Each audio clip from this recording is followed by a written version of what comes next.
All right, we live, y'all. What's going on, CSL? How y'all doing? Appreciate y'all for stopping in. We got a couple of guys in here. If y'all want to introduce yourselves. Got reviews A to Z, baby. Your boy Kev. All right, y'all. Um, Obviously, y'all know we got that special guest in here, man. I'm gonna bring him in, show y'all appreciation for him. If y'all do not mind, share it on every platform you want, so everybody can come in here and show the appreciation for the man that we got in here, man. So let me bring him in here now. Rich What's up, Duperbash guys? building. All right, Rich. If you don't mind, I'd like for you to tell them about yourself. Give them a little bit of information about you.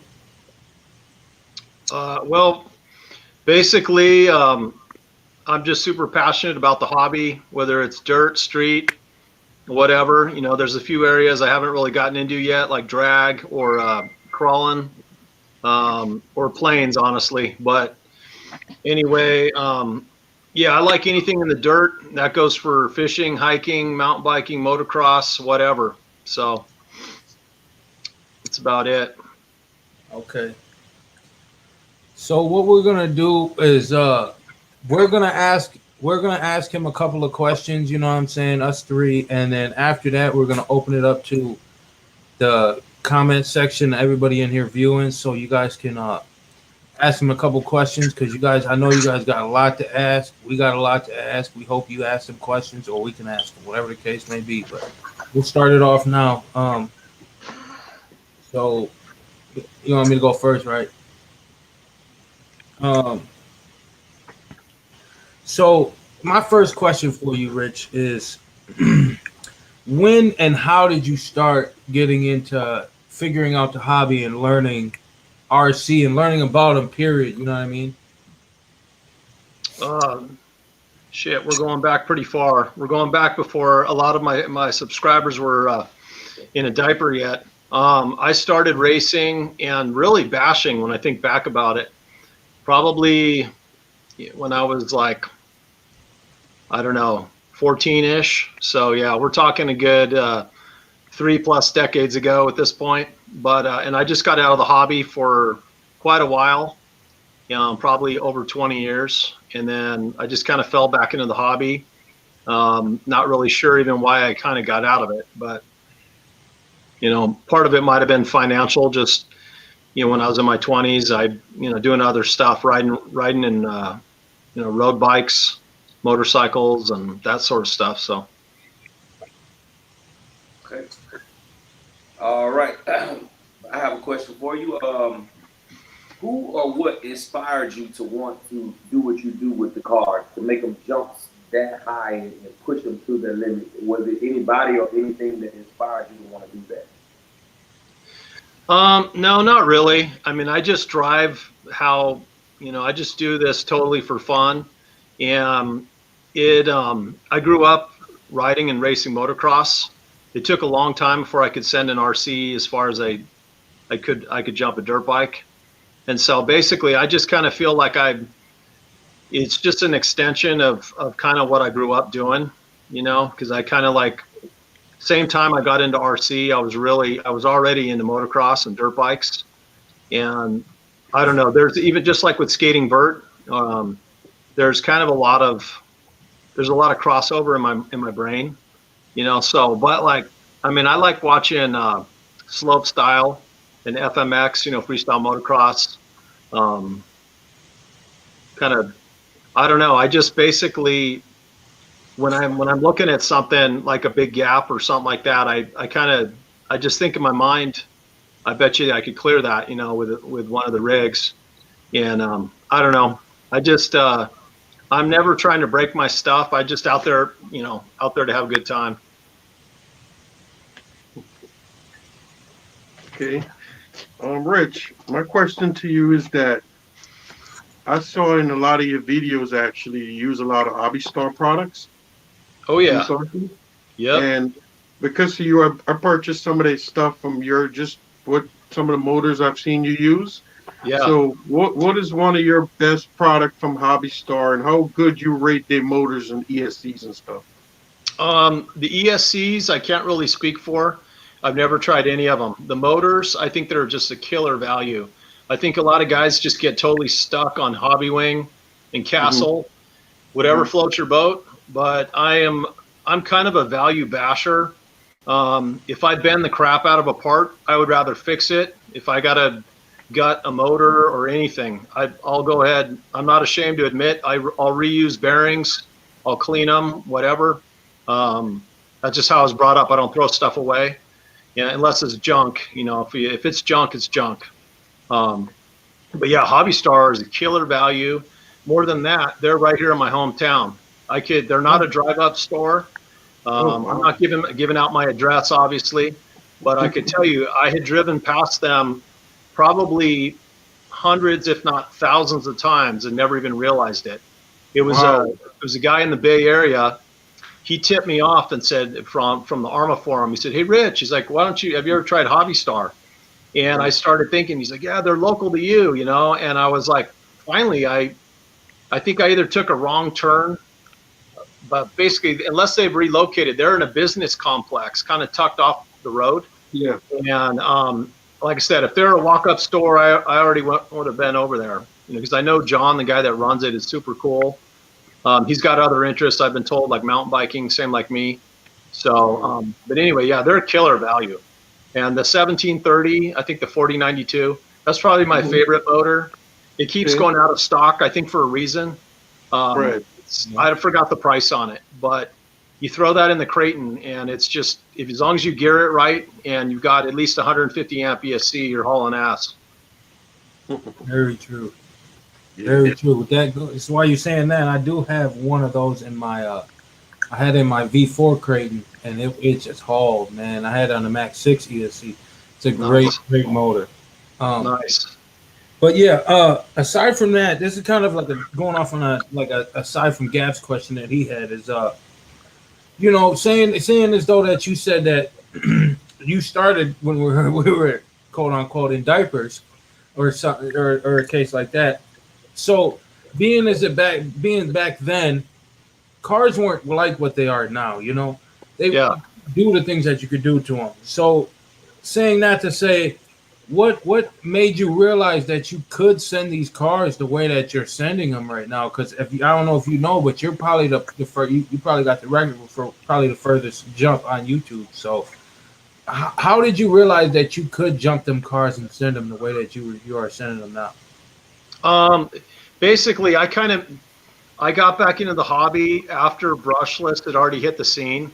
And so that was it. I just kind of started farting around with, friends' RCs, and I was just absolutely blown away. I mean, going way back into the 80s when I was racing in San Jose, there's just a whole different ball of wax. Mm-hmm. And anyway, yeah, I don't know. I just kind of, start just like on a dirt bike, except, the risks are a little bit higher when you're mounted on something. Yeah. I just, you start small and just keep going. And I don't know. For me, honestly, it's easier to launch a rig than it is doing a lot of the snappier short jumps, But I just like to challenge myself, drive. I do a lot of like neighborhood, everything from just kind of front yard bashing to hitting up the schools to whatever, So if I get busy with work or with family and I can't run for a week, a lot of times I'll just go fart around. I'll just go burn a pack somewhere. To me, it's all good, whether I'm out at a spot or just going right out in the front yard ripping around. Mm-hmm. Cool. Okay. My next question is, which style of rig do you like better? Do you prefer to bash short course trucks, truggies, buggies? And could you elaborate on it slightly? I like them both. I mean, the short course trucks are just an absolute blast. Obviously, they parachute like crazy in the air. And they're, super unpredictable. But in my mind, if you get together a group of guys with short course trucks, even if you set up your own track, and I'm talking like, I'm not talking like competitive racing. I'm not really into that. Bragging rights are always cool, but I'm just talking like just racing with friends. I think a short course truck, whether you're bashing or just like, driving each other off the track, I think they're just epic. But yeah, I think the truggy and buggy style is probably my favorite. Or sorry, or just a variation like with your own custom truck body and mounts. But yeah, I like the handling probably of the truggy overall.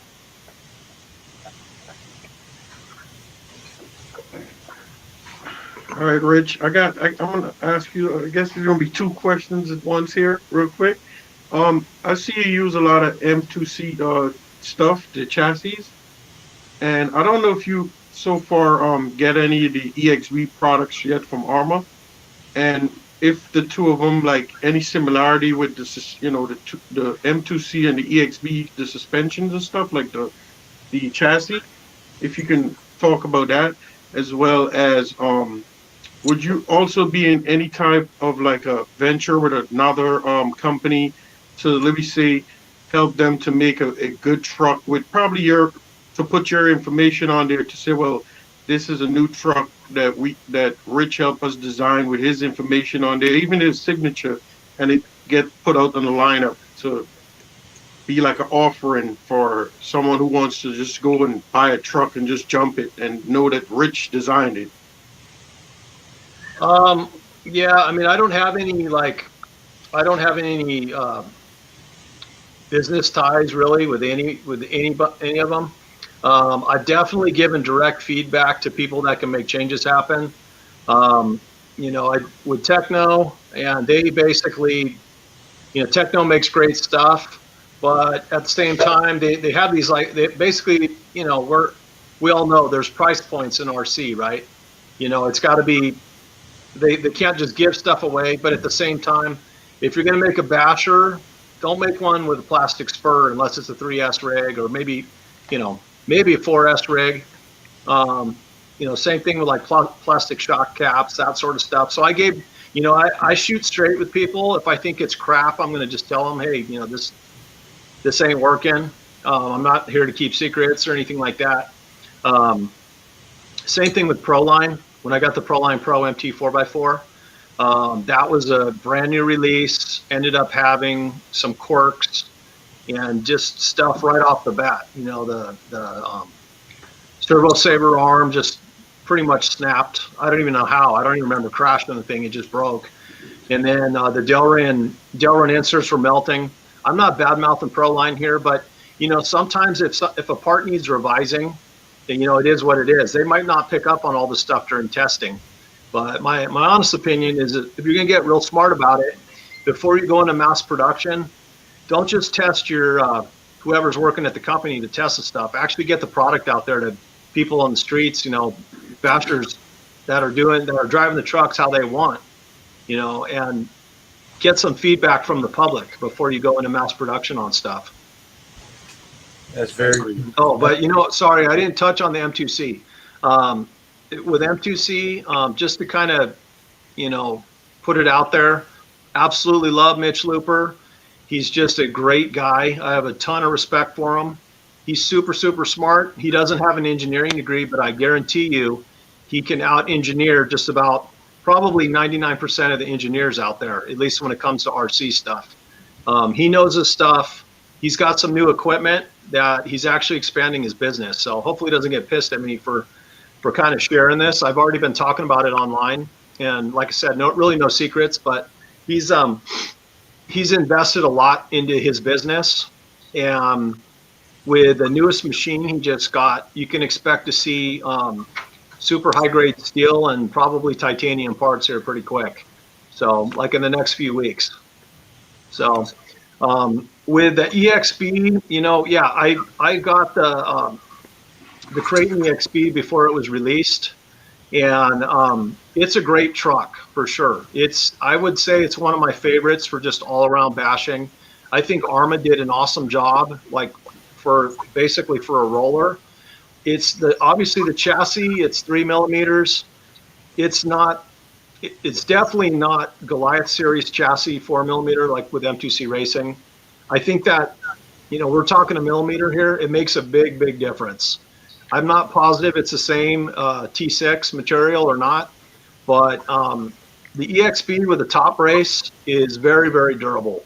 Most people that are gonna maybe bend that chassis, they're trying pretty hard. You're either hitting a solid object, or you're coming down maybe right on the chassis, or having horrible landings at a skate park, or something with no give. So I don't know if that's a clear answer or not, but anyway, all in all, I think Arma's done a killer job.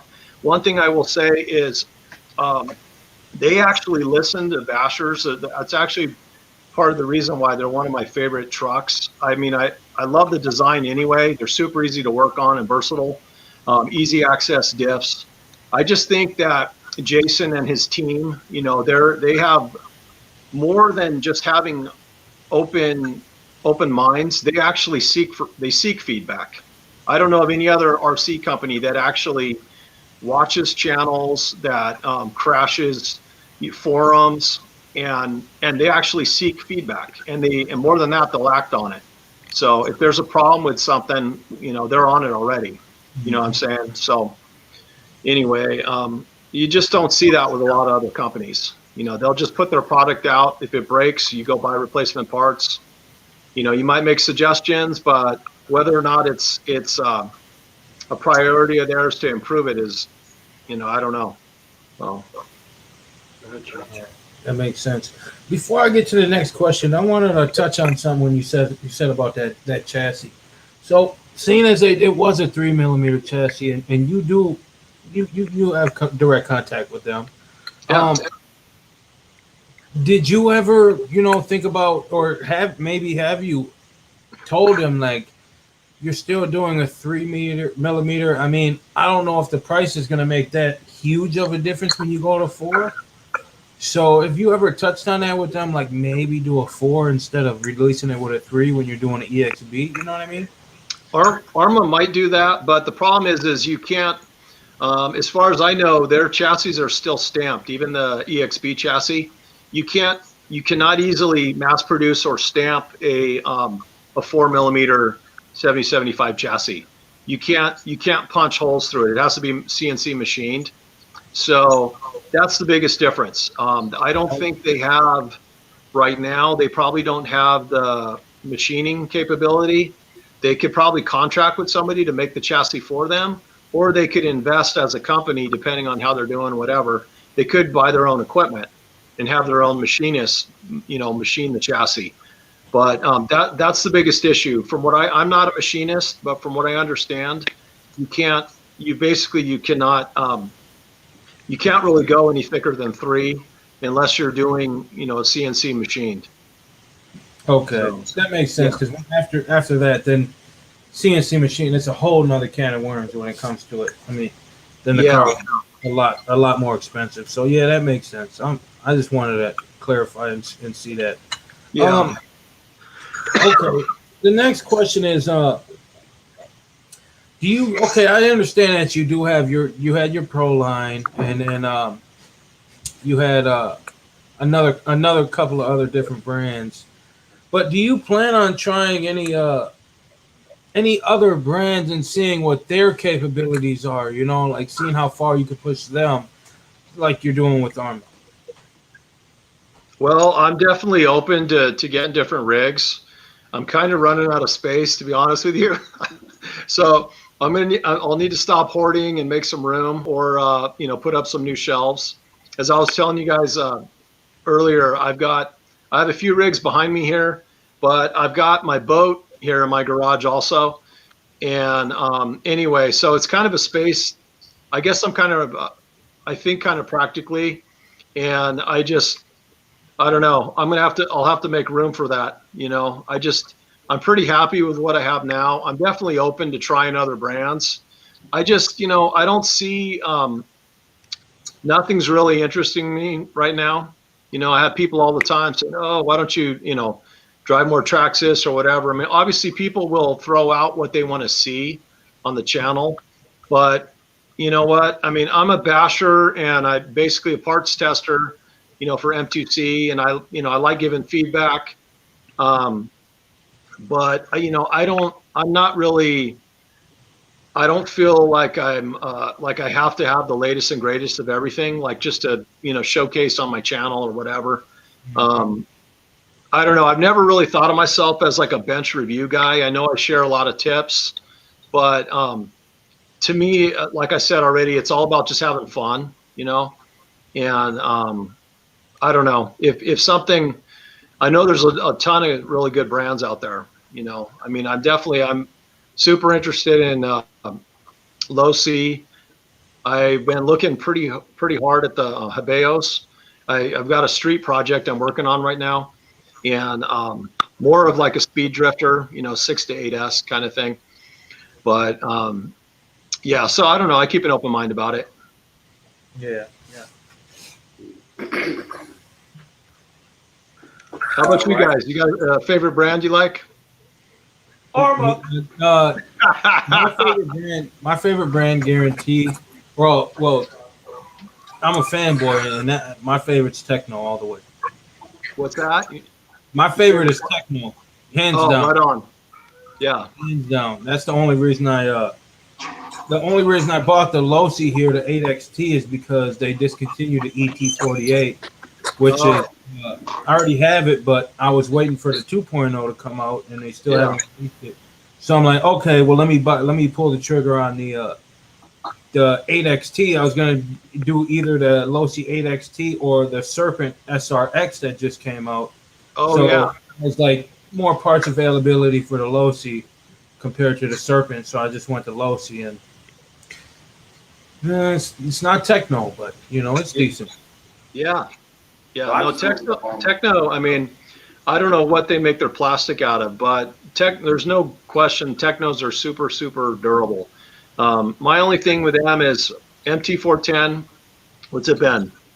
3 years, going on 4 years since it came out. I lost track of time, but the problem is I don't see it. There's no indication. They're doing so well with their race rigs, with the 2-wheel drive and 4-wheel drive. I can't.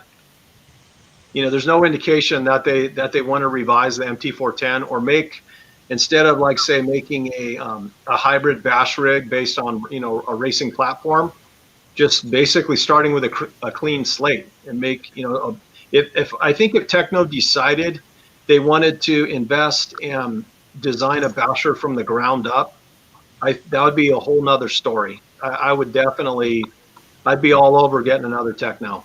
So absolutely. And they make great. I mean, the rigs they have now, they make great bashers. But maybe I'm sounding biased here, but my personal experience is you got to throw some serious M2C at that sucker to, if you're going to send it, like over and over. So, I mean, it just depends on how you like to drive. I got my EB48s down here actually, and I was hoping to knock the dust off pretty soon. It's just my local Eddie, a friend of mine. He has a lighted track, and it's actually there's some pretty high level drivers that go out there. So as soon as I can reconnect with him, I'll definitely I'll have my Techno back out here. Yeah, My favorite brand is Armor. That's the thing I like about Armor is the fact that they're very innovative in listening to the people and changing up. A lot of people complain the fact that every year or two they come out with a new version, but to me that's innovation. That's changing. That's making your things better, and that's why. I mean, as you can see, I have all the brands too. I like Losi. I have a few Traxxas. I like the Mugans. I like them all. The Team Associateds, but at the end of the day, it's just the innovation in Armor. You know what I'm saying? When you tell certain people that, especially racers, they're like, "Oh man, that's not innovation. That's not innovation." But when you look at your race rig and you've been running this same race rig for 6 years and they haven't came out with a new one, you know what I'm saying? So it's just like, come on, bro, that's not innovation. You know what I'm saying? And that's the great thing about Armor. Yeah, I'd call it kind of complacency. If you have a really good, if the old saying, if it ain't broke, don't fix it. I can understand that mentality. If you have a killer design that doesn't really need any updates, that's one thing. But I think a lot of companies get comfortable with a design, and they just, they don't look to improve upon it. So Yeah, and that's the unfortunate truth about it is they feel like they got the most superior design and everything's good, and they don't need to improve on it, knowing that you guys are not in the field testing and running these cars, so you don't know what they need because every day the hobby's growing, and every day somebody wants to go farther and farther, and Rich Duperbash send it, and testing out the capabilities, and it needs upgrades in certain spots. So why not keep upgrading and doing it like now Creighton has the or the Arma has the V4, V5. You know what I mean? Now they're coming up with so many, so it's like every little thing needs an upgrade because people keep going further and further with it. It's just crazy that some brands don't do that. And then with the Techno, the MT410, it needs upgrades. You know what I mean? It does. It absolutely does. I mean, when I put my kit together and I put at the end and I put the body post on and the body mounts, I laughed at it. I said, "This has to be a joke. That's what you came up with after building a beautiful truck. That's what you have, and then you got plastic shock caps. And it's like that's just to say a few, but that's just." Those body mounts, that's funny. I kind of forgot about those. But yeah, it's like if you're going to do it, if you're going to put it in a pretty box, just if you're going to get you're going to button it up and put all the finishing touches on it, you might as well just think every part through. You don't want to chintz out on. It's funny. I totally forgot about those. Yeah. I mean, they're pretty embarrassing. Like, I just can't believe they do certain stuff that they do, and it's like, you got such a sweet car, just a beautiful car, and then you do that, and it's like, come on, man, you got to be a joke, and then you got to go to a RTR company to get some good body mounts. Like, really? That's how it had to be. Like, you're known for having the best of the best, but I mean, as embarrassing as they are, I mean, I bashed that truck quite a few times, and they didn't break for a while, but after that. Never. It's that I'm still super impressed with the Techno. I mean, the MT410. My philosophy on it is, anytime you're adding weight to a rig, you're likely transferring stress to another spot, with exception of the chassis, right? Because the chassis is kind of a foundation. But if you keep an MT410 light, if you run Badland 3.8s on it, and you don't run some gigantic 6S pack in there, you get one of the compact lighter packs, and don't put some humongous motor and ESC in it. It's super durable. I mean, I think out of the box, it's probably one of the most durable rigs you can possibly buy. I mean, obviously it's a kit, but like I said earlier, I made my suggestion. I'm like, metal spur, metal aluminum caps. And basically, I was told, well, we couldn't quite hit that price point. I'm like, okay, well, whatever, Right. It just is. It is what it is. People are going to price stuff, and if they're moving product, that's more power to them. I could go on and on about what I think's overpriced, but I don't want to piss off a bunch of people either. So there are some fanboys out there. I don't want to piss off any fanboys of any particular, Yeah. The truth is the truth, though. The truth is the truth. A lot of stuff. I'm the type of person. These things are overpriced for what you get. Yeah. Just what Especially this year. Some of the cars that came out this year and the end of last. Extremely overpriced. Like, you gotta be kidding me. And then they're not going to revise They're not going to revise the vehicles for another 10 years. You know what I mean? Like they normally do. But that could be a whole other can of worms right there. But well, and not to piss off any of our Traxxas fans here. I know I'm walking a thin line here, but like with the Max, right? I have friends with the Max. I've driven the Max a little bit. I think they did a killer job with it. I mean, it's super impressive. I haven't seen. I'm trying to think if it was Martin on Kevin's channel. Just absolute like zombied that thing. I mean, he was sending it onto concrete from, I don't know, like 50 feet in the air, and he spiked that thing a couple times. Like I don't think he landed on the wheels at all, and the thing kept rolling. Like what the hell? Like he just couldn't kill the damn thing. And then I think he finally broke something. I forgot. I'm thinking back to a video a while ago, but I guess my point is, it's like a super durable rig, but it's a small rig. You know, it's a small 10 scale. The stock tires aren't all that great on it. Not at all. I won't say they're throwaways, but I was definitely not impressed the first time I drove one with the stock tires. And so that's one more thing you're going to probably need to buy. But it's like, why didn't they just sell it with the wide kit? You know, like make the truck how people want it instead of charging what, $550 for the damn truck and what, another 60, 75 bucks. I don't know, man. And to be honest, I agree 100%. I've had two of them. I've got one the day it came out, or not the day. And then I bought. I couldn't. I see Jim covering his mouth. Oh, your screen froze. Sorry. Yeah, I couldn't stand. I put the wide kit on it, and I must say that truck is extremely durable, durable. But the truck drives like shit. I don't care if it's wide max on it. The only tires that I think drove good on that truck were the Red Kaiju tires. But still, the truck drives like shit. But it's durable. That's the only reason I wanted to keep it. Yeah. But I can sell it because I can't stand the way it drives. I hate driving it, but I like sending it. You know what I mean? So that was the whole thing with that. But then we get to the Hoss. Oh my God. Now that's embarrassing. Yeah. That's embarrassing. Hey, so let me ask you this. Do you think an E-Revo 2.0 will hold up to one Rich Duperbash bash session? I think so, yes. I think so. E-Revo 2.0. Like stock out of the box. Stock out of, well, you need like a No, it's about stock out of the box. No, but I don't think a Creighton could keep up stock out of the box to a Rich Duperbash. Yeah.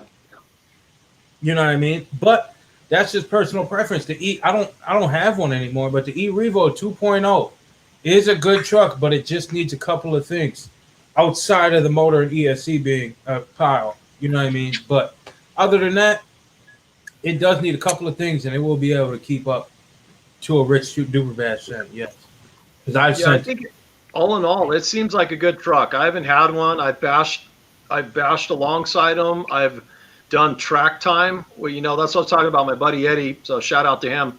But his, when we do like races, it's like pretty much, we'll mix it up big time. Sometimes it's straight up track rigs, buggies, or truggies, and other times it's like whatever you brought. We'll just throw it out there. And I don't know. I just think they took forever to come out with a Revo that could actually handle 6S, as far as the driveline. I think it looks like it's a super fun rig overall, but I don't really like the handling. You go back to the handling again, and I don't know. I'm just not that interested, I guess. All the friends I have that bought one, they ended up selling it. So. Yeah, I sold mine. I like the suspension, but that's just one thing I liked about it. The suspension was unique. It drove unique compared to other cars. And it's kind of crazy how people driving experiences are totally different. Like I think the E-Revo and the Max handle great for my kind of drive. I think they handle awesome. I think they turn on the dime. I think you have to pedal it a little bit because they roll. They tend to roll. But like you said, with a tire swap, my E-Revo, if we get out here on this dirt and we racing around some cones, it's gonna be hard for you to beat my E-Revo because it turns on a dime. It doesn't push through the turn. But that's the beauty of having so many different ones to choose from. You know what I'm saying? Because everybody can find that one that fits them perfectly. And that's the awesome thing about. That's why I say it's not bad for companies to keep coming out with the V5, the V7, the V93. It's okay, you know what I'm saying? Because that just gives us as the consumer more and more options. Oh yeah, no, and it's good. It's variety, straight up, and we all have different interests in what we like. With a hobby. So I mean, You know, I don't care who I'm bashing with. My friends have all kinds of different brands, and yeah, I'm down with it. You know, whatever floats your boat. So Okay. Well, yeah. well, let's jump on to Gap and see what he got to say. Okay. My next question for Rich would be: do you enjoy building the cars just as much as you enjoy bashing them? Oh, most definitely. I would say I probably enjoy my wrench time more than I do anything. Honestly, it just for me, it's just good for your mind, your hands. I just feel super relaxed, and you know, I've been at a point for quite a while now where I'll let anybody pretty much drive my rigs, but when it comes to wrenching, you're not going to touch any of my rigs. Just straight up. I like to do all my own tuning, all my own experimenting. That way, if something goes wrong with my rig, I only got one person to blame. You know, so yeah. But I absolutely, yeah. The wrenching is definitely. I'm super passionate about it. It's just for me, it's a way to just kind of peace out. Cool, Definitely cool. true. I hate it, but cool. I love to jump off from that real quick. Um, I feel like I got to the point where I kind of feel like I like driving them. I do. They're enjoyable for the most part, but I just get more enjoyment out of wrenching on them. You know, it's Yeah. just something that I feel, and and it's like I just kind of want to ditch most of the cars that I have to bring in more kits and just do kits because I just like wrenching. You know, I Yeah. just like working on them more. It's just so much. It's just it frees your mind. You don't have to. You just focus on that. You don't have to think about anything else. You know what I mean? Yeah. You just go and enjoy it. But yeah, I'm sorry to go off, but go ahead, Luke Cage. Hey, Rich. I want to ask you, what happened to the ECX Ruckus as well as your Traxxas Backslash? What Well, happened to those two cars? And one more thing too. well, Um, hold on just a second here. Let me get down into the graveyard. okay,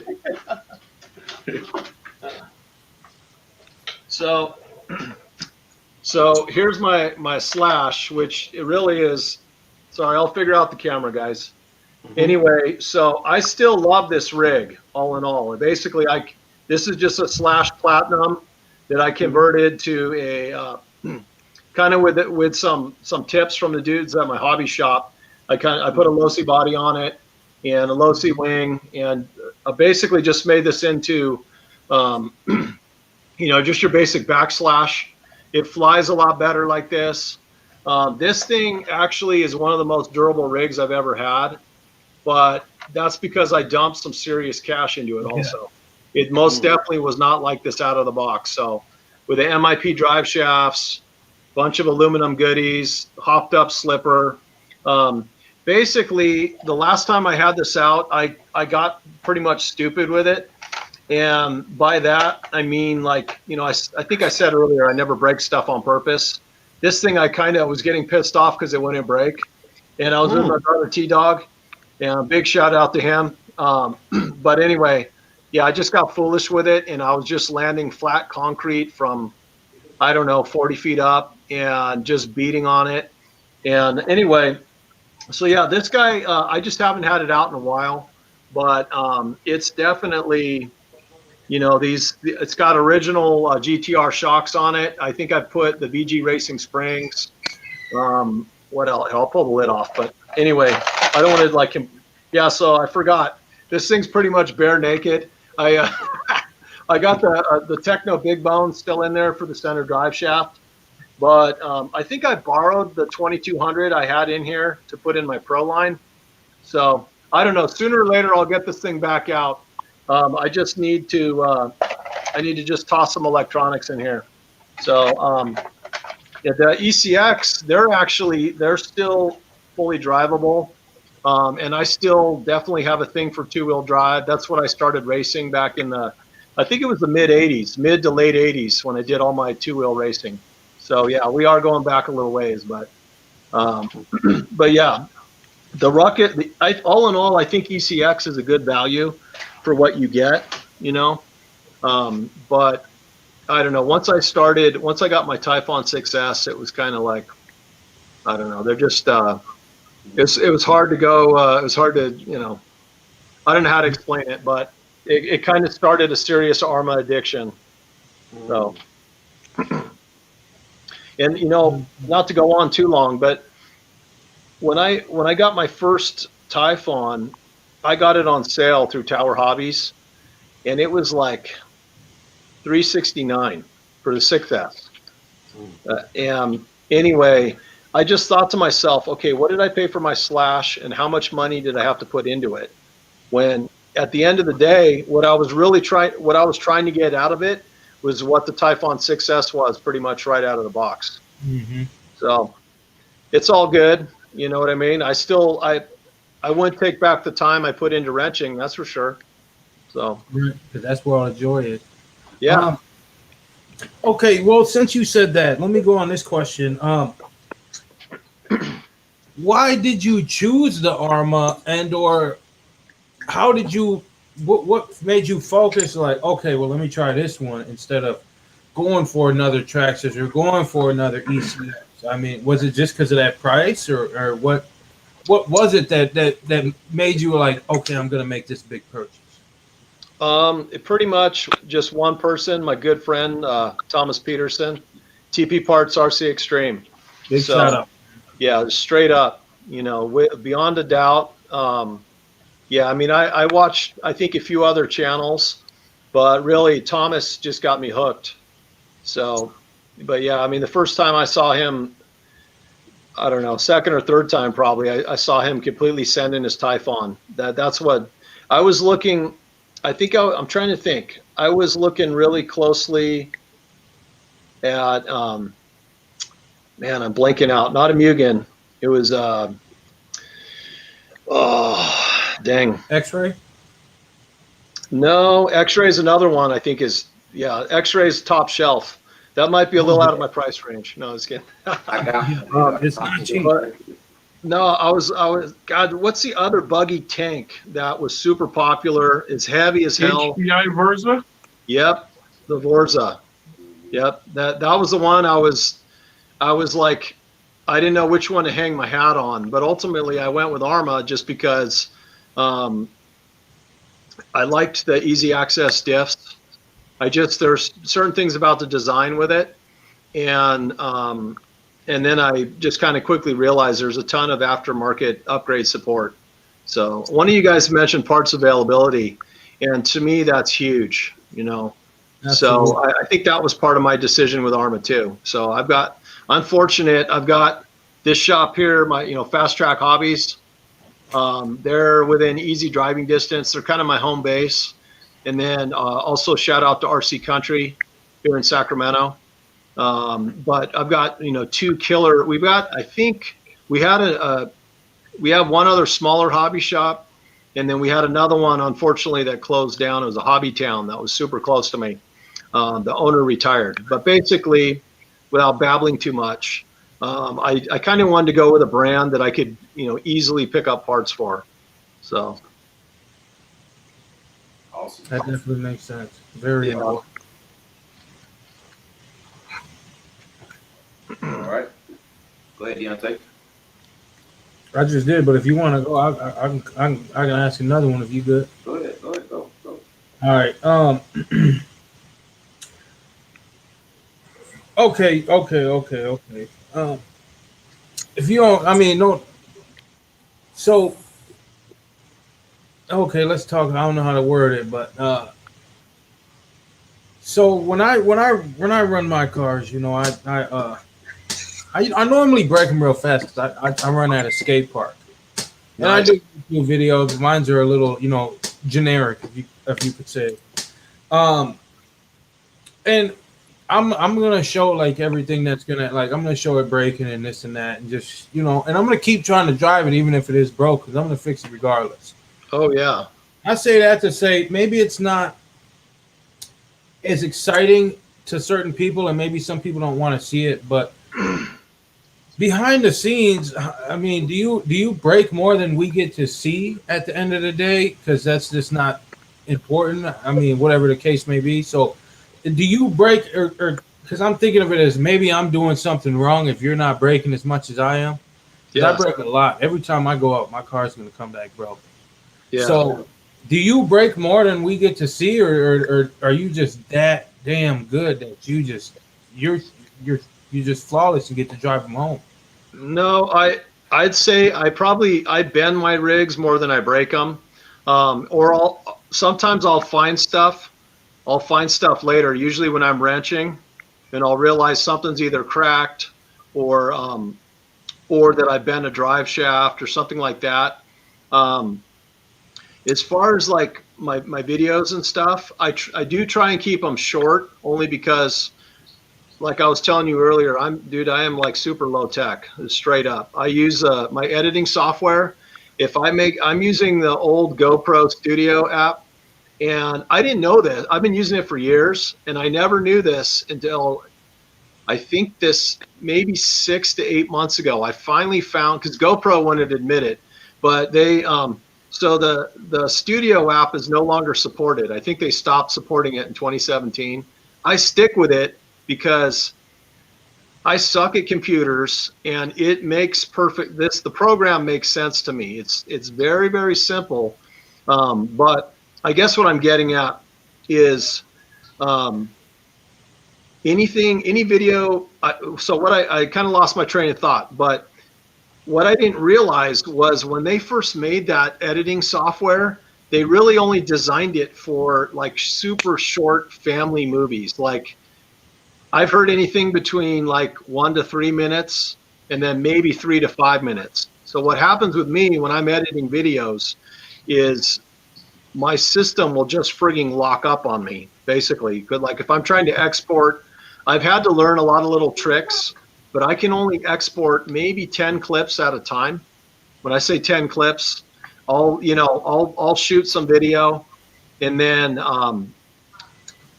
if I want to go to another part of the park or whatever, I'll stop my camera and so like I'm doing a lot of driving that never makes it on a lot of my videos. But part of that is because basically I have to condense my videos. You know what I'm saying? As far as breakages, no, I break stuff like anybody. These cars, we talk about it all the time. On the test team, there's probably on the M2C test team, we have several different test teams. We have like Techno, and then we'll break down sorry, my cat just came in. I had to figure out what was going on. We have an ARMA test team, right? Like a main ARMA test team. And then we just started basically kind of a 3S subset of that, just so that we're not all like reading the same BS messages. Like guys that don't have 3S rigs don't necessarily need to get pulled into that. But one thing we talk about all the time is anything can be broken. So like any of the parts that Mitch Looper makes, any of them can either be bent or broken. Doesn't matter, 70, 75, it really doesn't matter. So everything does have a limit on it. If something is breaking, like rod ends, or like a couple things I break a lot on my 8S rig, which sometimes I will not know until I pop the lid and start jiggling stuff around. But I break the whatchamacallits, the brace rod ends. They're plastic. Do you guys know what I'm talking about? So you have your top brace on the 8S, and then you have a lower front and a lower rear brace. A lot of times I think I'm good. I haven't broken nothing. It's not till later when I look over through the rig, I'll realize I broke one of the plastic rod ends. To me, it's not a big deal. The truck, by the time I'm done putting a big ass motor in there, Mitch's chassis and different aluminum, different upgrades, I think my Creighton is 31 pounds. I think it's stock, it's like 26 pounds or something like that. Mm-hmm. And some of that depends on what wheels I'm. Oh no, I take that back. With the heavier Duratrax, it's 30 plus pounds, no problem. With the stock wheels, maybe it's 29. I don't know, but anyway, So yeah, I mean, as far as breaking parts, yeah, I definitely break parts. If I break something, if something's breaking, like the A-arms, for instance, I don't know why, guys. Maybe I'm just lucky. I don't freaking know. But it took me months to break an A-arm on my damn Creighton 8S. Months, guys. I do live in a warmer climate. It wasn't until I hit a steel construction post. Totally my bad. I did find later my steering link was loose. All I know is I was trying to get speed for a big send, and I thought I had to get close to this pole, and then basically to get the most speed, and then cut left. I just plain screwed up. Like all of a sudden I realized like, oh shit, and I just I thought I was going to clear the pole, but when I told the truck to turn, it didn't turn. It just kind of kept straight, and it broke the arm. So I don't know. I mean, that's to be expected, but I think there's a lot to be said. Like at the skate park, that's a whole different ball of wax. You know, so if you're anybody that doesn't do skate park, they should just kind of know straight up. You should expect to break parts unless you're landing super clean on another transition. But if you're doing flat concrete landings, there's a limit to that. And I know I've done a ton of them myself, but after a while, you're either going to ruin your servo or you're going to, one of your lipos, you're going to lose a cell. Basically, your electronics don't like sudden, there's a big difference between even just landing on dirt, and concrete. But anyway, I think I got kind of sidetracked. As far as as far as breakages, if something breaks in the middle of a run, especially because I've done a lot of repairs in my videos before. Like I don't know if you remember with my very first run with the V4 Arma Creighton 6S. I don't know if you guys remember that video, but I ended up hammering the chassis on video just because I'm trying to think. I think the rear brace snapped, and I probably didn't notice it. I like a dumbass. I always tell people the bare minimum upgrades: aluminum chassis supports, aluminum servo support, upgraded front bumper, which doesn't really apply. If you're running the EXB bumper now, those bumpers are sweet, but either like an RPM or T-bone front bumper and an RPM rear skid plate.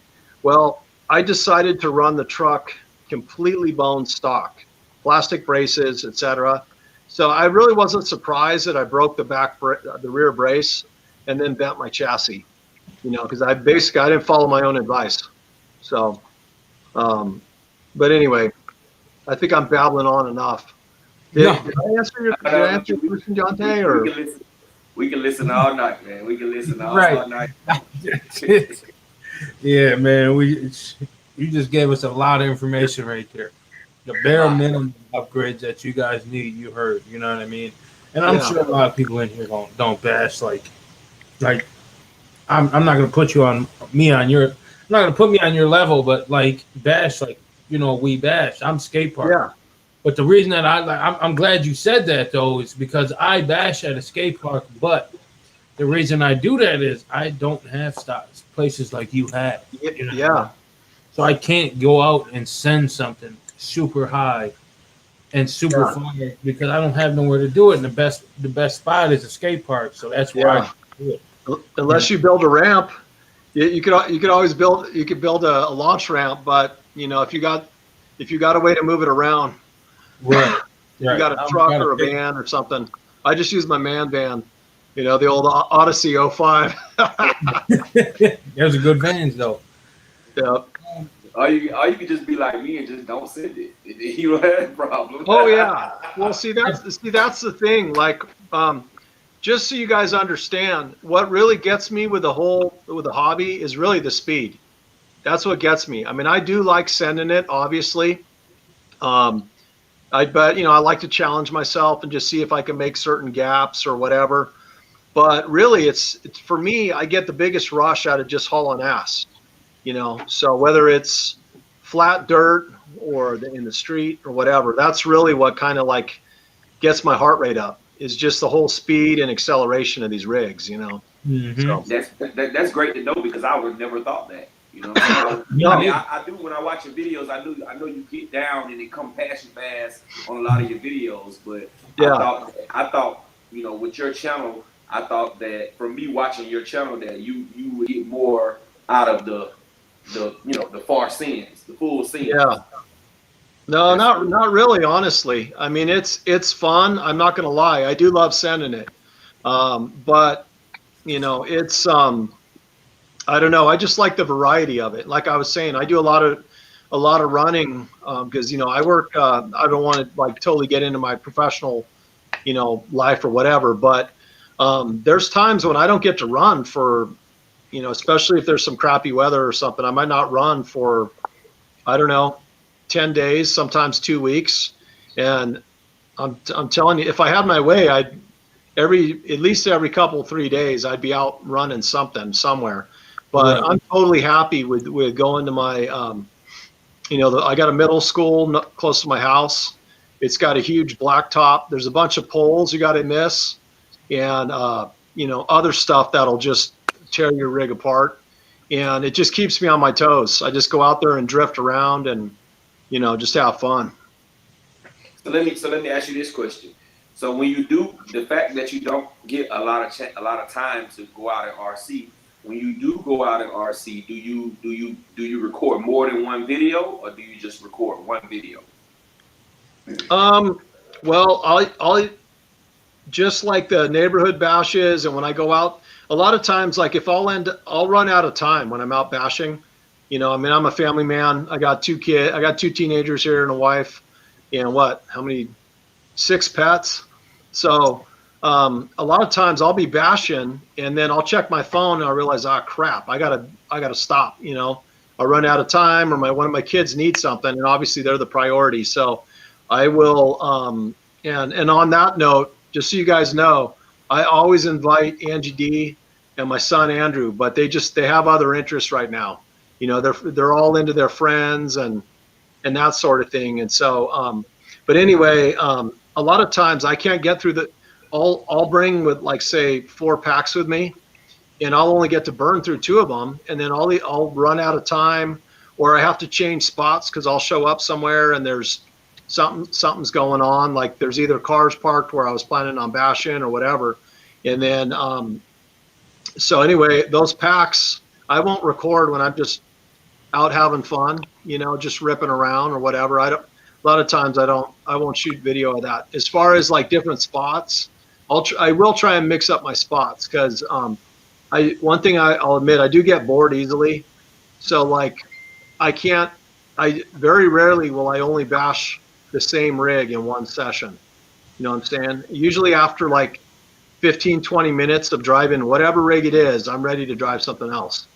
So Yeah. And I don't know if you guys are like that or not, but Yeah, Absolutely. that's the honest truth. Absolutely. that's how it is with me too. I can't go if I know I have the time to actually to go out and just drive. I can't just take one car. No way. Yeah, if I'm gonna drive one car, I can just drive right out here in front of my house. You know what I'm saying? But, I have to have at least 4. These 4 rigs gotta go. At least 4, yeah. There you go. Well, the other thing too is, I mean, sometimes you'll burn out a servo. You know what I mean? Like say you only got an hour of playtime by the time you get to where you're going, and the rig, the first rig you're driving, suddenly you realize you can't steer, or you'll finally burn out a motor or whatever. I mean, let's face it, this stuff doesn't last forever. I've had that happen several times, where my plans just change. So I mean, if you don't bring something else to drive, then you learn that lesson sooner or later. So. True. Definitely true. Are y'all good with questions so far, or do you want? I had one more. I had one more question. Okay. My next question: do you prefer to run the 6S rigs, or do you have a little bit more fun with the 8S rigs? That's a good question. On the 6S rigs are, if I had to pick only one rig, like say on a road trip or something, I guess it depends on the destination, but the 6S rigs are pretty much what I fall back on, only because the 8 scale for, the speed versus durability, in my mind, well, I shouldn't even say that, because honestly, the 3 and 4S rigs, to my amazement, those things are crazy frigging durable. I mean, you're going to get different opinions from people, but for value, those things they're pretty insane, The 6 versus 8, obviously, just because of physics and because of how big the rigs are, the 8 scale are always going to be a little bit faster. They're just going to accelerate faster because they're not 20 plus pounds, 20, 30 pounds. But I just like mixing it up, honestly. If it's a big terrain spot and I pretty much will bash whatever's kind of dialed in and ready to go. Or I'll just, how it is, you just get the hankering to drive a certain rig. Maybe it's a rig that's been on the shelf too long or whatever. But yeah, I kind of love them about equally. I really do, between the 8S and 6S. I got to say, though, I was just out on Sunday with my brother Dave. Shout out to him.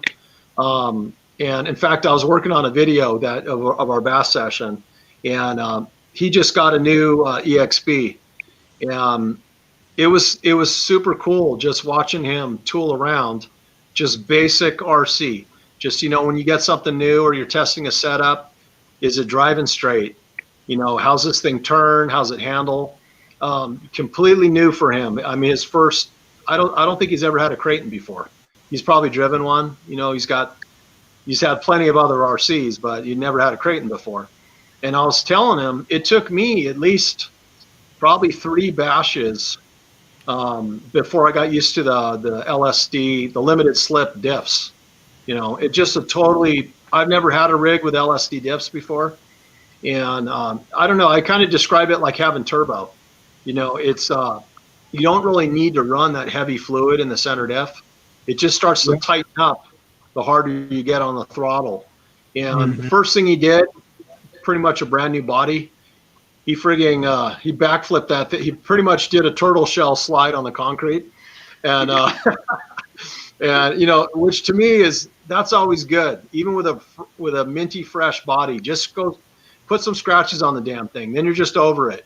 Get it done in the first couple minutes, and then you're not trying to baby it or take care of it or whatever. It gives the character. What's that? It gives a character. Oh yeah, straight up. But anyway, I don't know if he realizes this, but I was just watching him. I was just kind of watching him tool around with it, just get it out in the dirt and, start making some sharp turns with it, start sliding it. He'd never driven the Copperhead 2 wheels before. And I mean, they're fresh, glossy wheels. They still had the sheen on them, And I told him, I'm like, hey man, I usually run mine in the street first. Like take some of the rubber down, like get that sheen off before you go hit the dirt.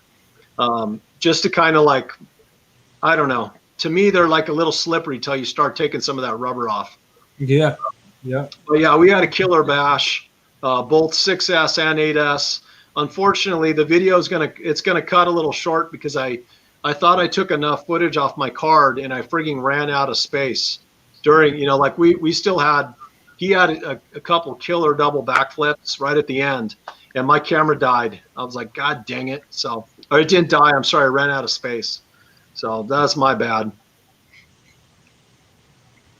Okay. Cool. Oh, one more question. I'm sorry. We're gonna get y'all in the chat. To say favorite bash tire ever. For me, I'd say probably the backflips that came with the original Outcast. Yeah, just straight up. It's hopefully Arma will start just venting all the tires. Just throwing that out there. Where you guys, you clean the rim, you throw some tape over the rim, and you actually you can burn with I use the whatchamacallit, brass tubing in a drill. Yeah. Are you guys familiar with venting your tires? Just put I don't know if everybody in the chat is, but yeah. if they're not familiar with it, it is a must do if you guys are really, getting hard on it and you don't want to hurt your tires, you know what I mean? You guys have tires rip and going in the water. Yep, I you don't see know that if you little guys hole? can see that hole. Yeah, I can see it. Yeah. So anyway, 180 degrees. Just put one on each side, one hole each side, and then tape up your rims. The two holes in your rims. Just tape those over. Okay. And what exactly does that do? I'm sorry. What did you say? What does that do? Yes. Well, basically, if you don't have your tires vented, all they're going to do is just suck in dirt and sand. They're basically in the two rim holes. They're gonna, as soon as that dirt gets in there, it's pretty much trapped. So over time, basically, your tire is going to be completely off balance. And if you go full on sand running, you will fill your tires with sand. Like if you go in that soft white sand or whatever, it'll just get sucked in there. But basically, the other thing is if you're not sucking in dirt, sand, or water, what you're doing, excuse me, um, basically you're making your tire balloon. You're just sucking in air, so you're putting way more stress on the glue beads, and you're way more likely to blow your tires. If you run through a puddle, like a pretty deep puddle, um, and your tires are not vented, they're going to fill with water pretty much. You're going to suck water in there, and it's pretty much going to be trapped unless you can just try and squeeze the foams later and get that crap out of there. But I've ruined more than a few sets of tires just running through water and forgetting to actually vent them. So yeah, that's pretty much it. It keeps your tires. It helps keep your tires from ballooning, from ripping off the glue beads, and from just straight up tearing. So. Now I just got one question for you, and that's it for me for tonight. Oh yeah, you bet. You say you have 19 cars, right? I'm not. I'd have to count, but I guess what I was saying earlier is I'm kind of running out of space. I've got some of them on the rack here. I'm kind of in the middle of doing a garage makeover right now. Yeah. If you had to give up, let me say 17 of them, which two would you keep? Man, that's a good question. I think I'd start crying if I had to.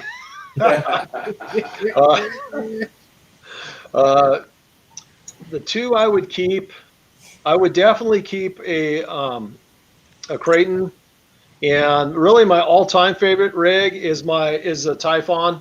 So I'd be keeping this bad boy right here.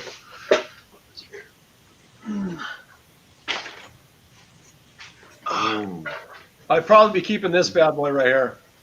So this is just, I don't know if you guys, I've only done maybe a couple videos on this sucker, but this was a scratch build. It's a Typhon chassis. In this case, M2C Racing, of course. But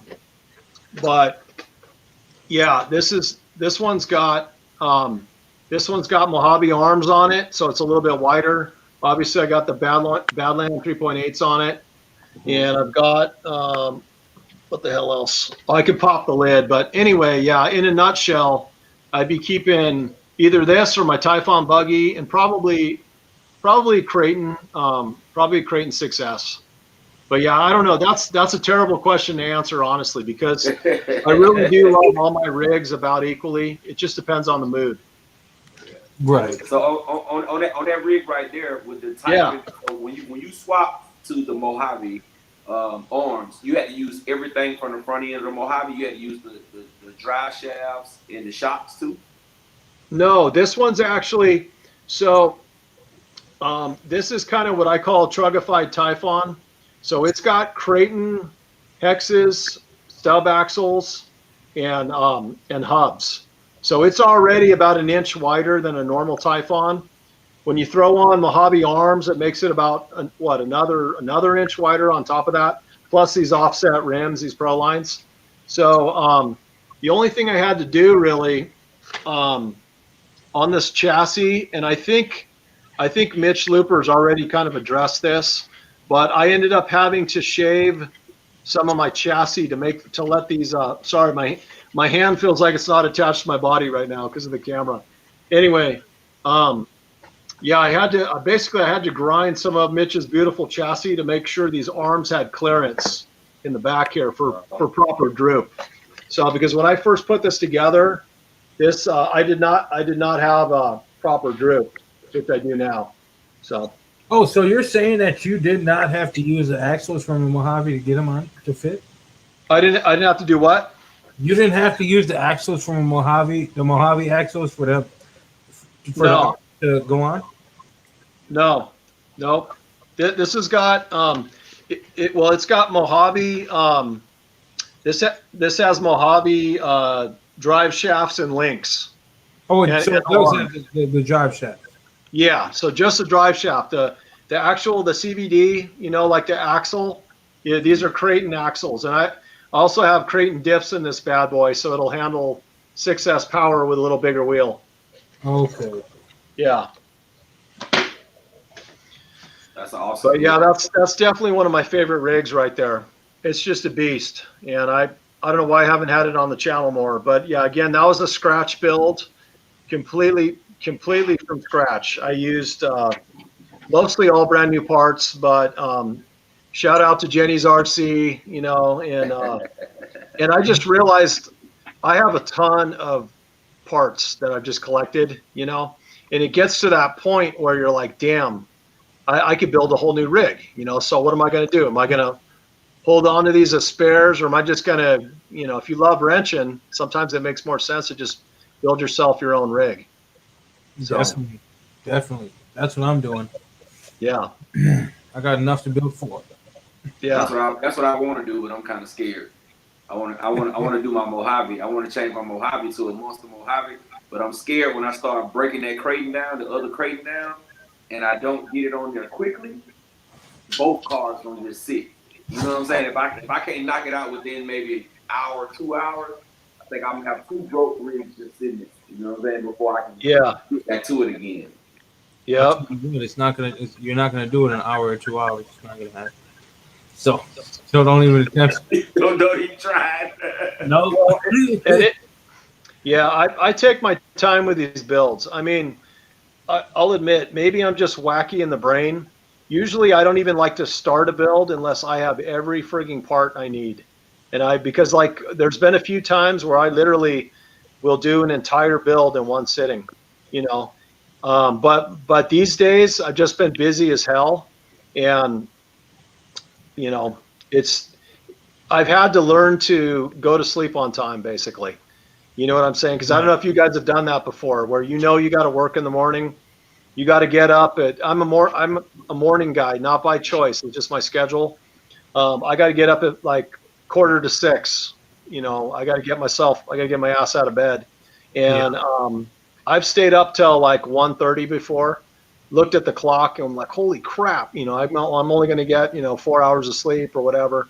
I'm not doing that anymore. There's I don't know. It took me a while to learn that, but it's just not worth dragging ass the whole next day. So, but I'm definitely passionate about the hobby. I guess what I'm saying is when I start wrenching, I just want to keep going. I just want to keep going. I do my soldering, get all everything dialed in, my diffs, my shocks, so. But I enjoy the process. I don't want to say like I'm rushing through it, because I'm not. I really do enjoy it. Right. So what I want to do is, if you do have time, I know we took a lot of time from you already. I don't know why I'm echoing. Y'all hear me echoing? What's that? Am I echoing to you guys? Can y'all hear me? I would hear you. I can hear you. Okay. I don't know. Something's crazy.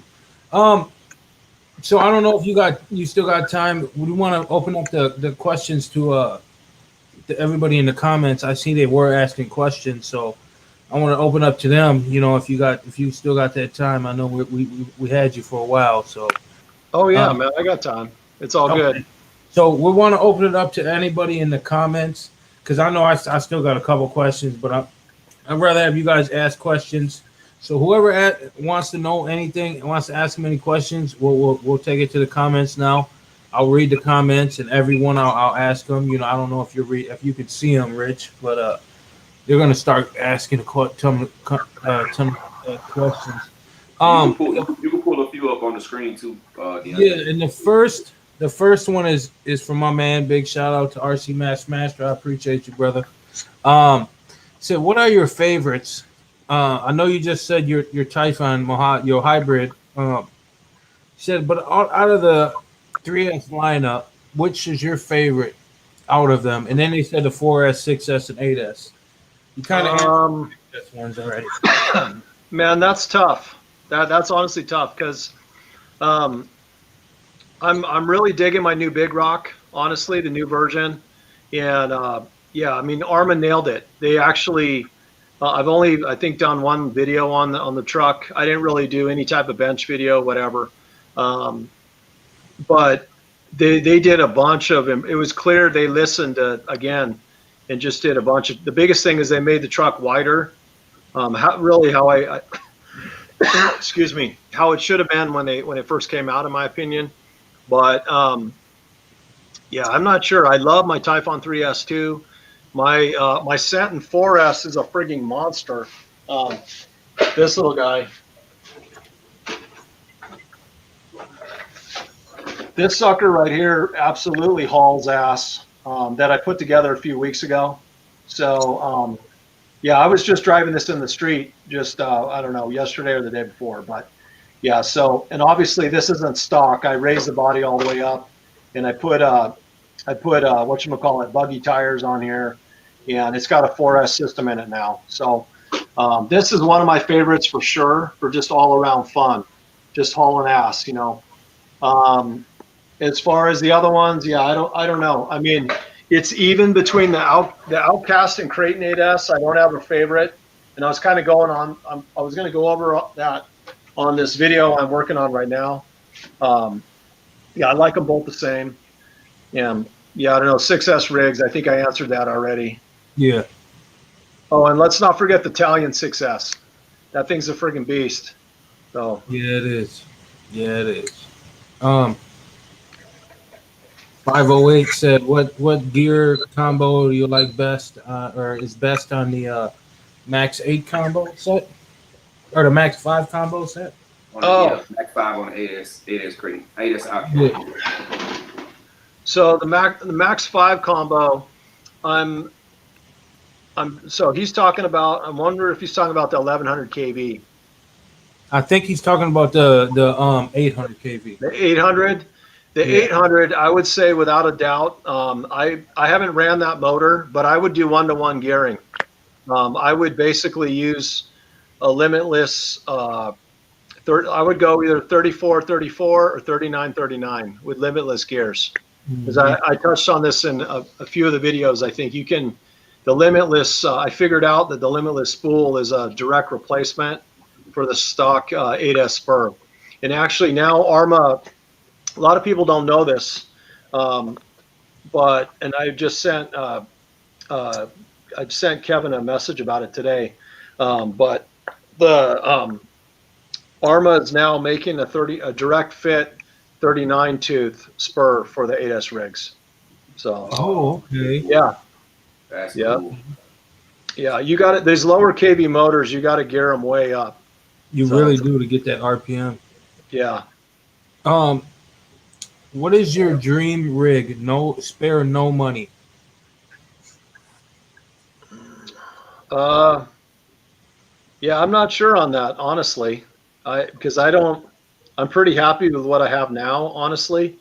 I know there's going to be a lot of change, like in the next couple of years, as far as, you know, I know there's going to be new models I'm definitely going to want. I wouldn't mind doing another kit build.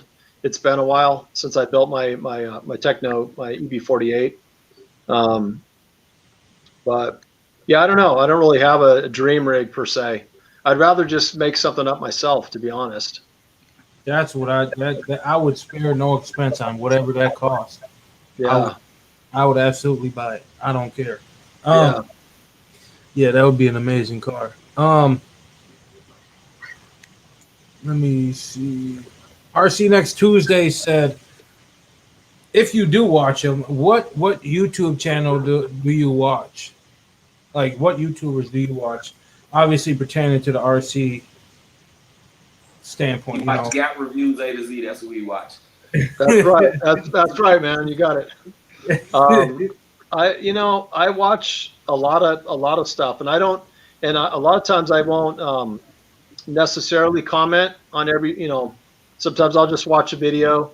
A lot of times I'll be watching a video and I'll get stopped or interrupted. That's just the way it is. Oh, yeah. And I can't watch videos at my work. Like some people have these jobs where they're, in an office somewhere or whatever, and they can actually watch videos that come up. And I don't have that job, but unless I'm on my lunch break or something. But I definitely watch Thomas, my brother Thomas, TP Parts RC Extreme.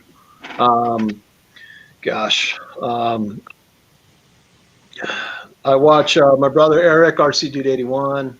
My brother Chris, Commander Astig RC.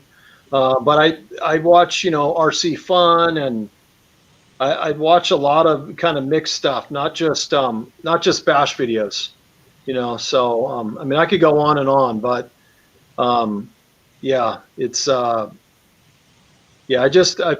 whatever. This past year has been a little more challenging for me personally, just time wise. I just had a lot kind of on my plate, which sucks because I just don't have as much free time as I used to, and hopefully things will change this next year. But yeah, it's just been one of them years for me, where I feel like I'm always I try not to rush my bash sessions and stuff, but I just haven't. Oh, you know what? I'm gonna have to plug this in, guys. I'm at 10% power, so give me 2 seconds. I'll be right back. Okay. All right. All right. Good. For everybody in the chat, man, I haven't been saying nothing, but I've been seeing y'all. What's good, man? We appreciate y'all coming through. Make sure y'all thumbs up the video. Everybody in the chat that's new, that never been here, man, make sure you come through and stop and check out all these channels, man. Like and subscribe to Kevin, Deontay, Gap Reviews A to Z, RC Fam for Life, Mobay 876, Icon RC. Icon RC, Coach D, True Boys RC, Team Vega RC, Beast Mode RC. Y'all go check us out, man. Thumbs up the video too, man. Let me see how many people in there. We got 32 people in here. We only got 22 thumbs up. That means some of y'all didn't hit the thumbs up button. I go back out, man, and hit the thumbs up button, man. We would greatly appreciate that.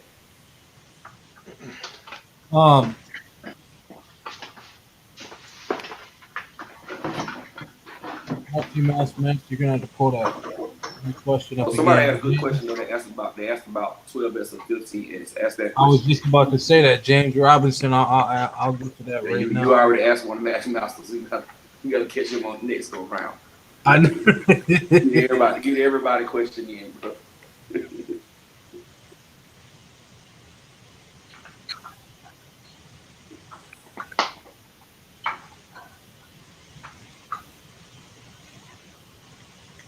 Roll call.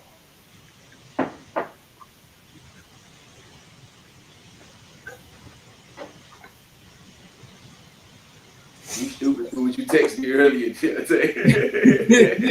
Hey, it was bad. It was really bad at first. I'm like, you better be glad the show had started already. I'm for the clown on you. I'm for the clown on you for a minute. I said, nah, the show already started on you alone. Sorry about that, guys. No problem, man. I appreciate you. Yeah. I just figured my laptop was going to die on me here, and you guys would think I just turned it off. We're like, later. Like, peace out. So the next question was with James Robinson. He said, let me rephrase it. He said, are you gonna do a 12 to 15S build? No, I mean, maybe at some point. I run with some guys, David and my brother Fernando. Shout out to them. They're into like the serious, big, heavy ass, fifth scale, both electric and and gas. And anyway, sooner or later I'll get sucked into that. Probably, the super expensive rigs. where you just have to straight up lie to your wife about what you're buying and that kind of thing. But I don't know. It's just, right? You just kind of gotta minimize everything. Oh no, I won this on a raffle, but Yeah, no, not yet. I got no plans. So that definitely makes sense. Oh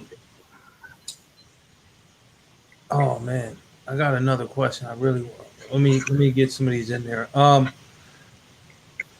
Team Vega, what's up, man? He said, what diff oils do you run in your 8S Outcast? All three. the front I run 1 million.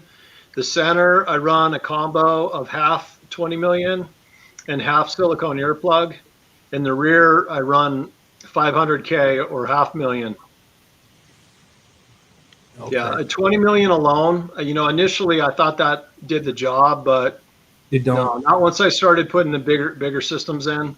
Even with the tires vented, I was still getting too much power to the front. Yeah, that's what I had too. The same issue. It felt like it like broke it down really easy. You know, Yeah, at first it was good, and then it just started breaking it down. yeah. Um,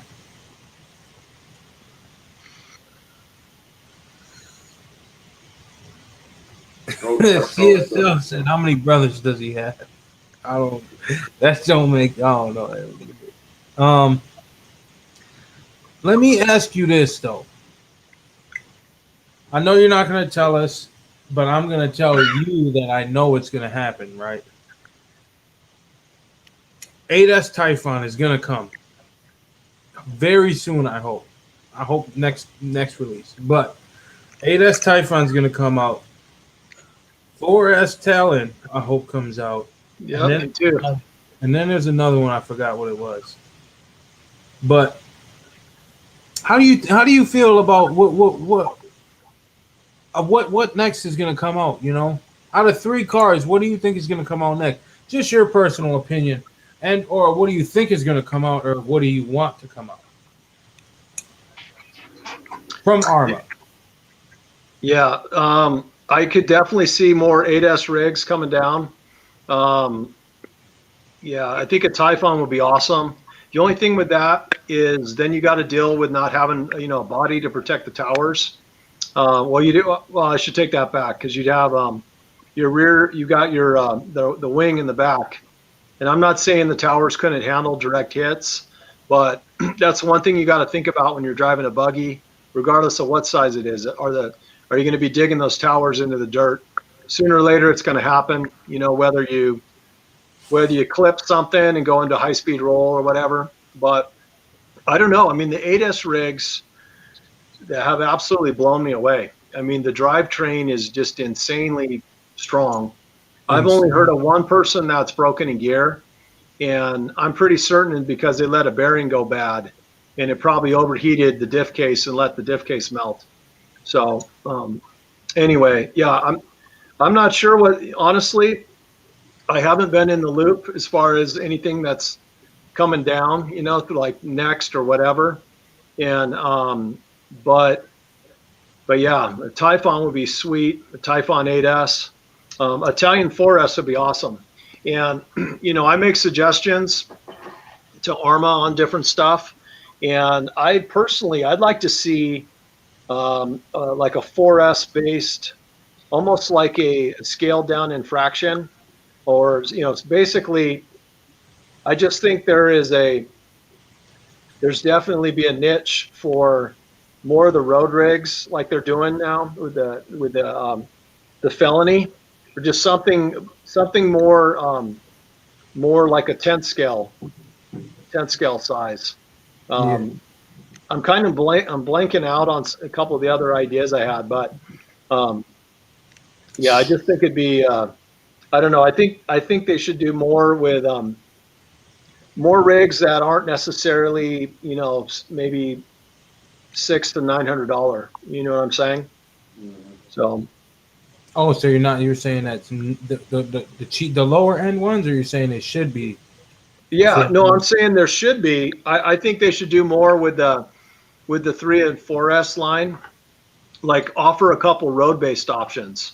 They're still going to be fast as all hell because they're so light. Yeah. But they'd be super easy to work on, whether it has a center diff or slipper, whatever. You're going to learn how to drive it one way or another. You're still going to be able to tune it the way you want. So I don't know. I'm just kind of hoping that we'll see a little bit more variety of both like dirt based and more, road based stuff. Yeah. That makes sense. I think a 4S rally car would be awesome as well. Oh yeah, definitely, Gap. Or 8S short course truck. An 8S what? Short course truck. Oh yeah. Mm-hmm. Some a little bit smaller than the Losi 5T, because the Losi 5T, Rich, you should definitely get one. It's a great truck. Yes. Oh yeah. Yeah. It's a great, extremely durable too. Very. Oh yeah. No, I've seen it straight up. Like I've been right there in the flesh, almost taking them to the leg. Like I know, man. I've seen them take an absolute beating, where I'm just shaking my head like, holy crap. And that's a true fifth scale. I mean, if you've driven one or you've been around one, then that is like straight up true fifth scale. Yep. I took a picture next to mine with the Outcast, and you're like, wow. Yeah. You're just blown away on how big it is. Oh yeah. I love mine. It's a great truck. Yeah, you don't want to shark yourself in the leg with that thing. No. Not at all. Definitely not. So, Rich, let me ask you something real quick. You mentioned something before about some rigs being overpriced. Like certain rigs, do you think it should be a price range of like what would be an ideal price range with certain rigs to you? Like, if you had to put it in your words, what would be some of these rigs you think should be price rise? Well, I don't know. I just think it comes down to like value. What are you getting for your dollar? So, I mean, to me, nicer rigs, they are going to cost more. That's just the way it is. Let's face it, this hobby is definitely not cheap. And I mean, it's cheaper than a lot of worse things you can spend money on for sure. But I just think like with an RTR, you got to kind of look at everything you're getting. Are you going to be pulling the electronics out right off the bat? Is the controller junk? Like the STX2, that was a complete turd. That downgrade. And I voiced my opinion straight up. It just it did not inspire confidence at all. I think I did 2 bashes with my V4 Creighton, and I started wondering. I'm like, damn, why am I having such a hard time just driving clean and landing how I want to land? And it's because of the remote. I mean, it felt like a plastic turd in the hand. The spring rate was junk. I was actually real close to picking up a V4 Typhon, and that was as a consumer, that was my decision point. I said, oh, but wait a minute, it comes with the STX2, and that was the last thing. Well, one, I was like, do I need another damn Typhon? I already had 2, but yeah. So to me, I'm big on value, and if you're going to price up, excuse me, if you're going to price something a little steep, there's got to be justification for it, Yeah. And I don't know if I answered your question or not. I've always been a big proponent on value, and I don't know if I'm going to open my wallet up or whatever, and to buy something, it's got to. Or even recommend something, there's got to be value, or there's got to be serious potential in it. You know what I'm saying? Like a rig that's just a killer platform to take to the next level. Yeah, Right. That's basically how I feel about the kits. I think all the kits are just overpriced. They're just overpriced. I understand you putting upgraded parts on there, but by the time I get I get a $800 kit, right? You can't put $20 electronics in an $800 kit. You got to put good electronics in that kit. So you looking at upwards of $1,000. When I could have got 2 RTRs of almost the same kind of format for the price I'm paying for a kit that I got to nail bills and put all my own electronics in. I just think the kits are overpriced. Oh yeah. I mean, I couldn't disagree with you more, but but that different strokes for different folks, you know. Yeah. The Yeah. kits, I just love. I can't express how much I love kits personally, because like bad like Rich said, the the building is what I like so much, and then when you run a kit, it's like nothing else. It's just so much more value you get out of the vehicle. Yeah, you got to put your own stuff in, Yeah, but but it breaks, Deontay. It breaks the same way though, Deontay. It it breaks the it, same it exact way. doesn't though. You pay all that money and it breaks the same way as this RCR gonna break. Okay, this kit right here that broke really easy. Yeah. That Which broke. one's that? That is the Losi 8 XT. Oh, They just released. what'd It you broke. break on it? I bent the chassis. Oh, Uh, yeah. and they don't and I'm waiting. Mitch Looper, I'm waiting for you, man. I talked to you. You said you were gonna make a chassis. I'm waiting for You it. see this, man? That's it right there. Yeah, we'll get back. Yeah. That's all you need, man. You're back in action. Right. Sorry, that's not my real sledgehammer. I was gonna do it, but I'm like, no. I mean, the thing just flexes ridiculously. I'm not gonna go buy a chassis brace that's plastic, and they don't make an aluminum chassis brace for the rear yet. So Yeah. there's no point. It's worthless to me to do that because I'm gonna bend it again. Because like I said, I'm skate park jumping it, so it's not the chassis not gonna save me anyway. I'm gonna break something else on it, but that just is what it is, you know. So. On But- on that note, I think Eric figured out you can use a I think it's a Mojave rear chassis that'll fit perfectly. Don't quote me on that, but Eric with RC281, he figured out some kind of alloy brace. So I know he figured out that because I did bend and snap I bent the rear drive shaft, but he said put the front drive shaft off the Mojave onto the rear, and it's a lot thicker, so it won't flex as bad. So yeah, I am gonna do that. So maybe it was Italian brace. I forgot. I thought he fit. Yeah, maybe I'm just spacing out right now. I know he did say the drive shaft, but yeah, it'd I'm be gonna have nice to do if that and see. it'd be nice if all these race kits had an alloy option, like ready to go. You know? Yeah, I mean most of them do. I mean, look at Yeah. Techno does, but I'm a fanboy. Techno has it. You Yeah. know. And the techno is really nice, man. It's really nice. But when I put it next to my typing, even my Losi 8 buggy, that kit was very expensive. And by the time I finished putting everything in it, it was well over $1,000. Wow. When I put that next to my typing still is built better than this Losi that I paid $800 and something for, bro. The typing is built more like a tank. When you can just tell the girth of the typing in my hand at $479 to a kit that was $700 before electronics. It's no comparison. That Losi 8, I cannot go jump that at all, point blank period. Not like how I can do my typing. Yeah, but at the same time, they also built this Losi kit to go on a track and be as fast as it can be lap time.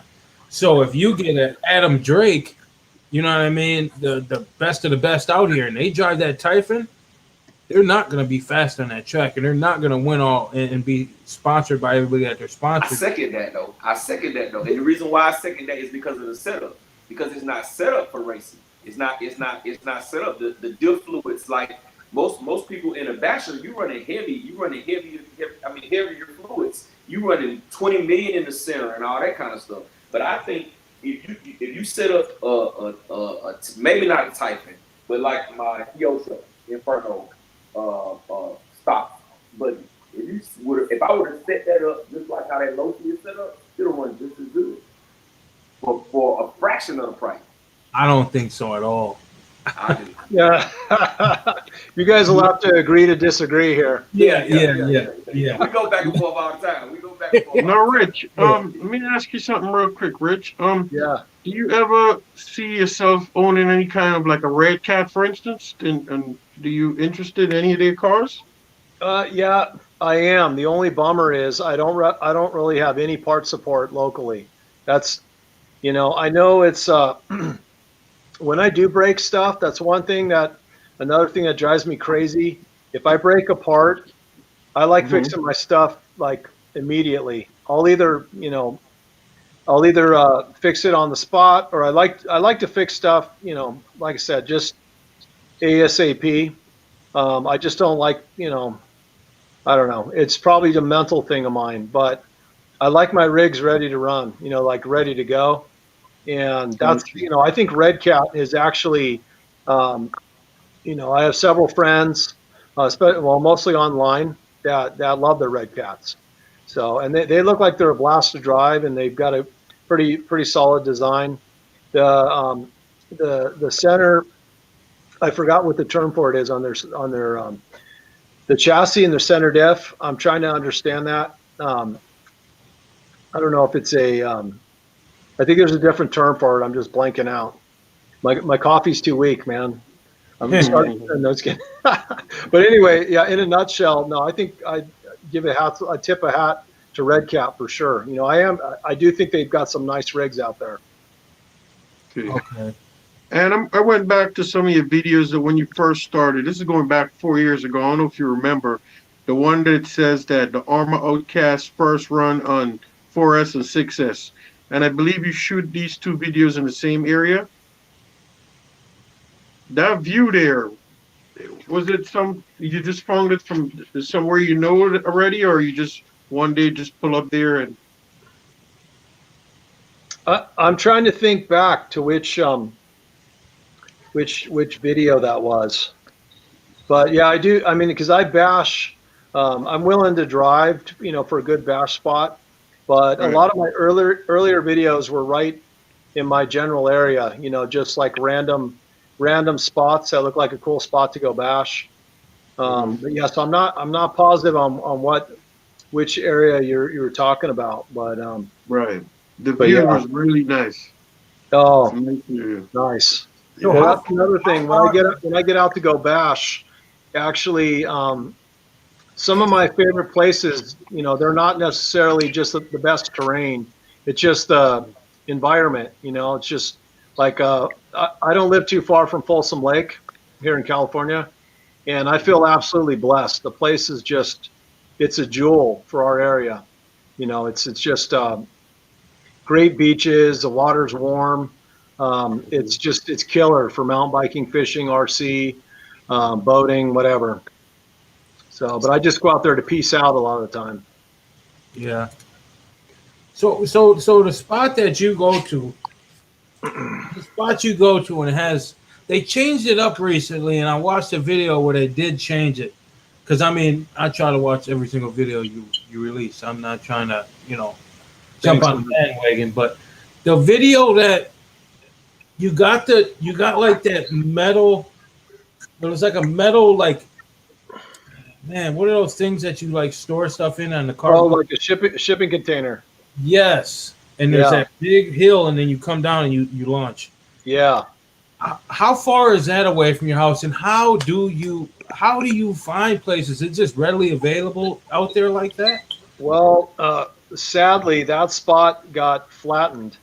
It got flattened a year ago, which sucks. Yeah, that spot was known locally as 7th Street, is in Sacramento, and yeah, it was an easy 15-20 minute drive, and it's just a real bummer. It was built in partnership with the city of Sacramento. They partnered with I think a guy that owns a bike shop in Sacramento, and unfortunately they had a landowner change, and so yeah, unfortunately that place got flattened, and the sad thing is that it's just tumbleweeds. They flattened it, but they didn't do any development. You know what I'm saying? So I was told by the property manager, I was out there cleaning it up, doing the grunt work, pulling weeds and, working it over with a rake. And then the property manager came up to me and said, "Hey man, did you hear there's a new property, or basically the land was up for sale at the time." And he'd been told that there was going to be a new property owner, and they were planning to flatten it. And like probably, I don't know, within a month, my brother T-Dog, he went out there to bash. Yeah, we had just had a bash session together out there. That spot was absolutely sick. When it first opened up, I think in 2015, it was pretty much just a BMX jump park. But as the months went by, after the first couple of years, it was like pretty much open to anybody, including us bashers. So it was kind of a real shame to see it get flattened. So the city is planning to open their. They said back at the time they were looking at a more permanent location to open up a public jump park. So we'll see if it happens. I think COVID has kind of screwed up everything as far as like where funds are going and what the priorities are. So Absolutely. We'll see. Right. I don't know if you want to touch on this, but RC Daniel did ask it. If you want to answer it, you can. It's how do you feel about the Arma discontinuing the Arma Nero because of the lawsuit situation? I just think it is what it is, and I can't blame Arma one bit because I think the lawsuit was complete bullshit. Personally, I mean, if you look back at motorsports, it's not like they didn't invent something new with their suspension design. They've been around for decades.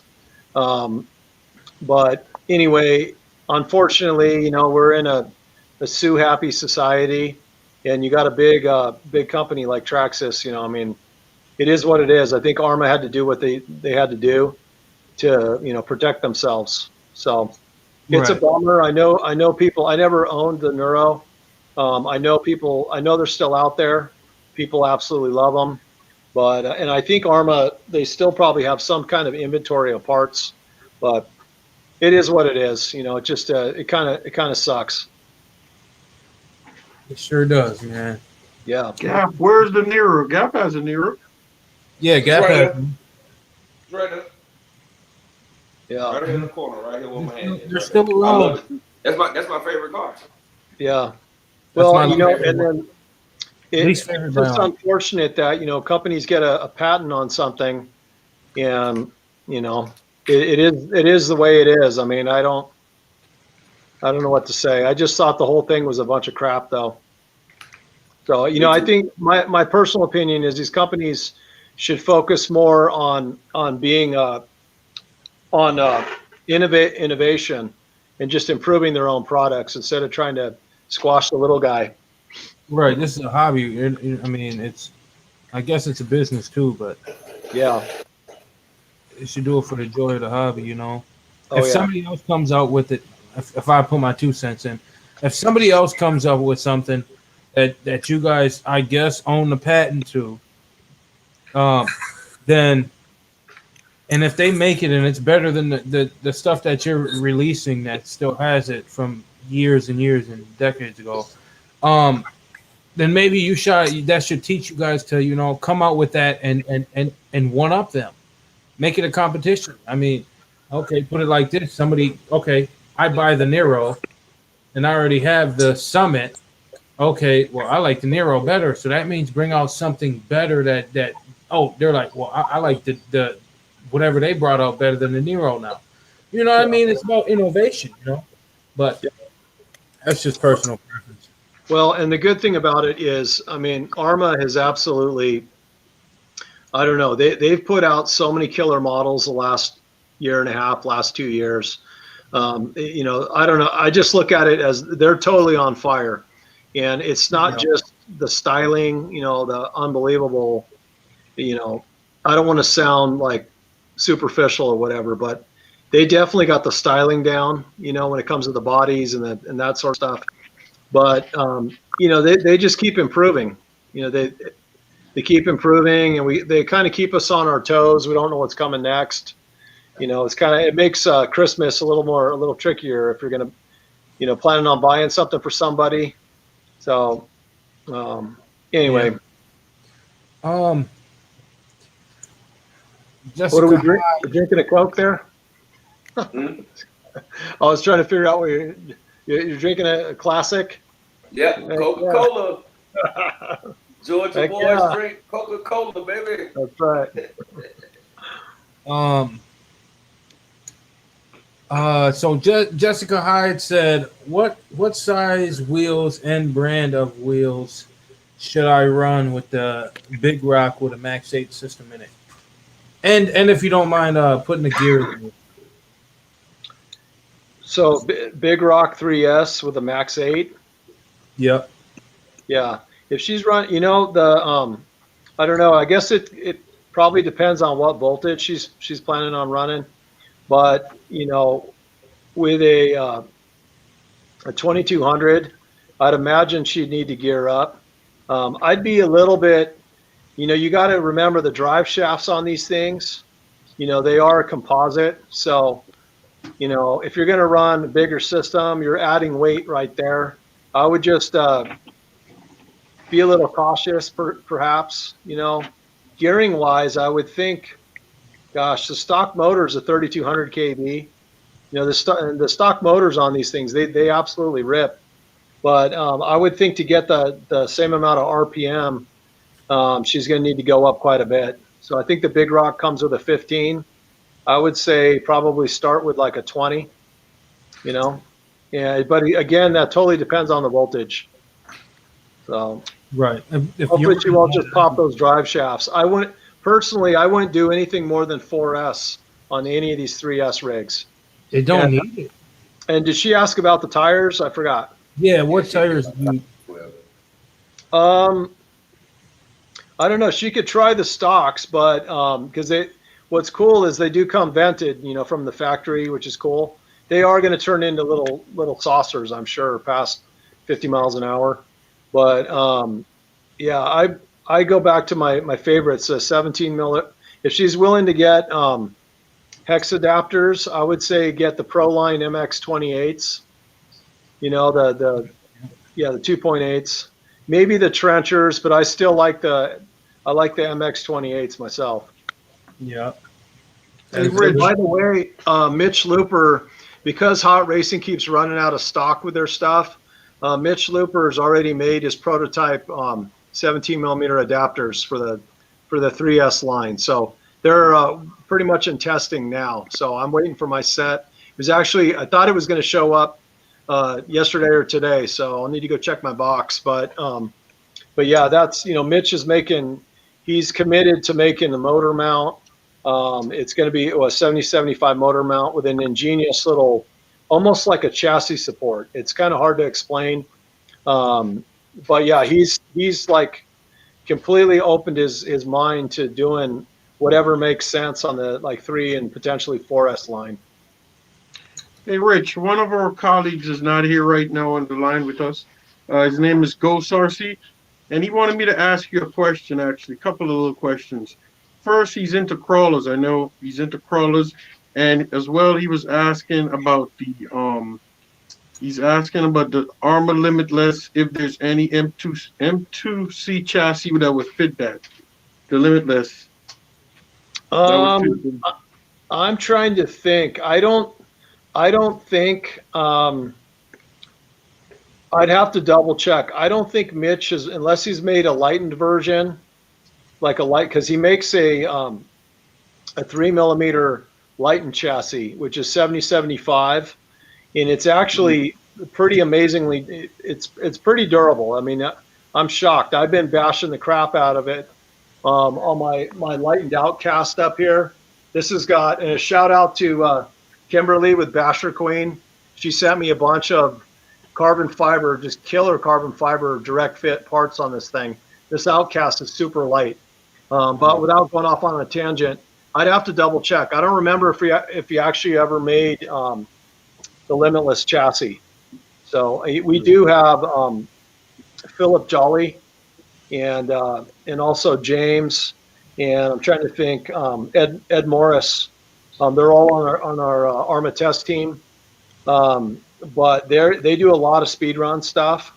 So I just need to double check with them. I've got my infraction. I don't know if you can. I don't know if you guys can see it. I think it's sitting a little bit too low. But anyway, yeah, I don't know if I'm not positive that he's got a chassis option for it.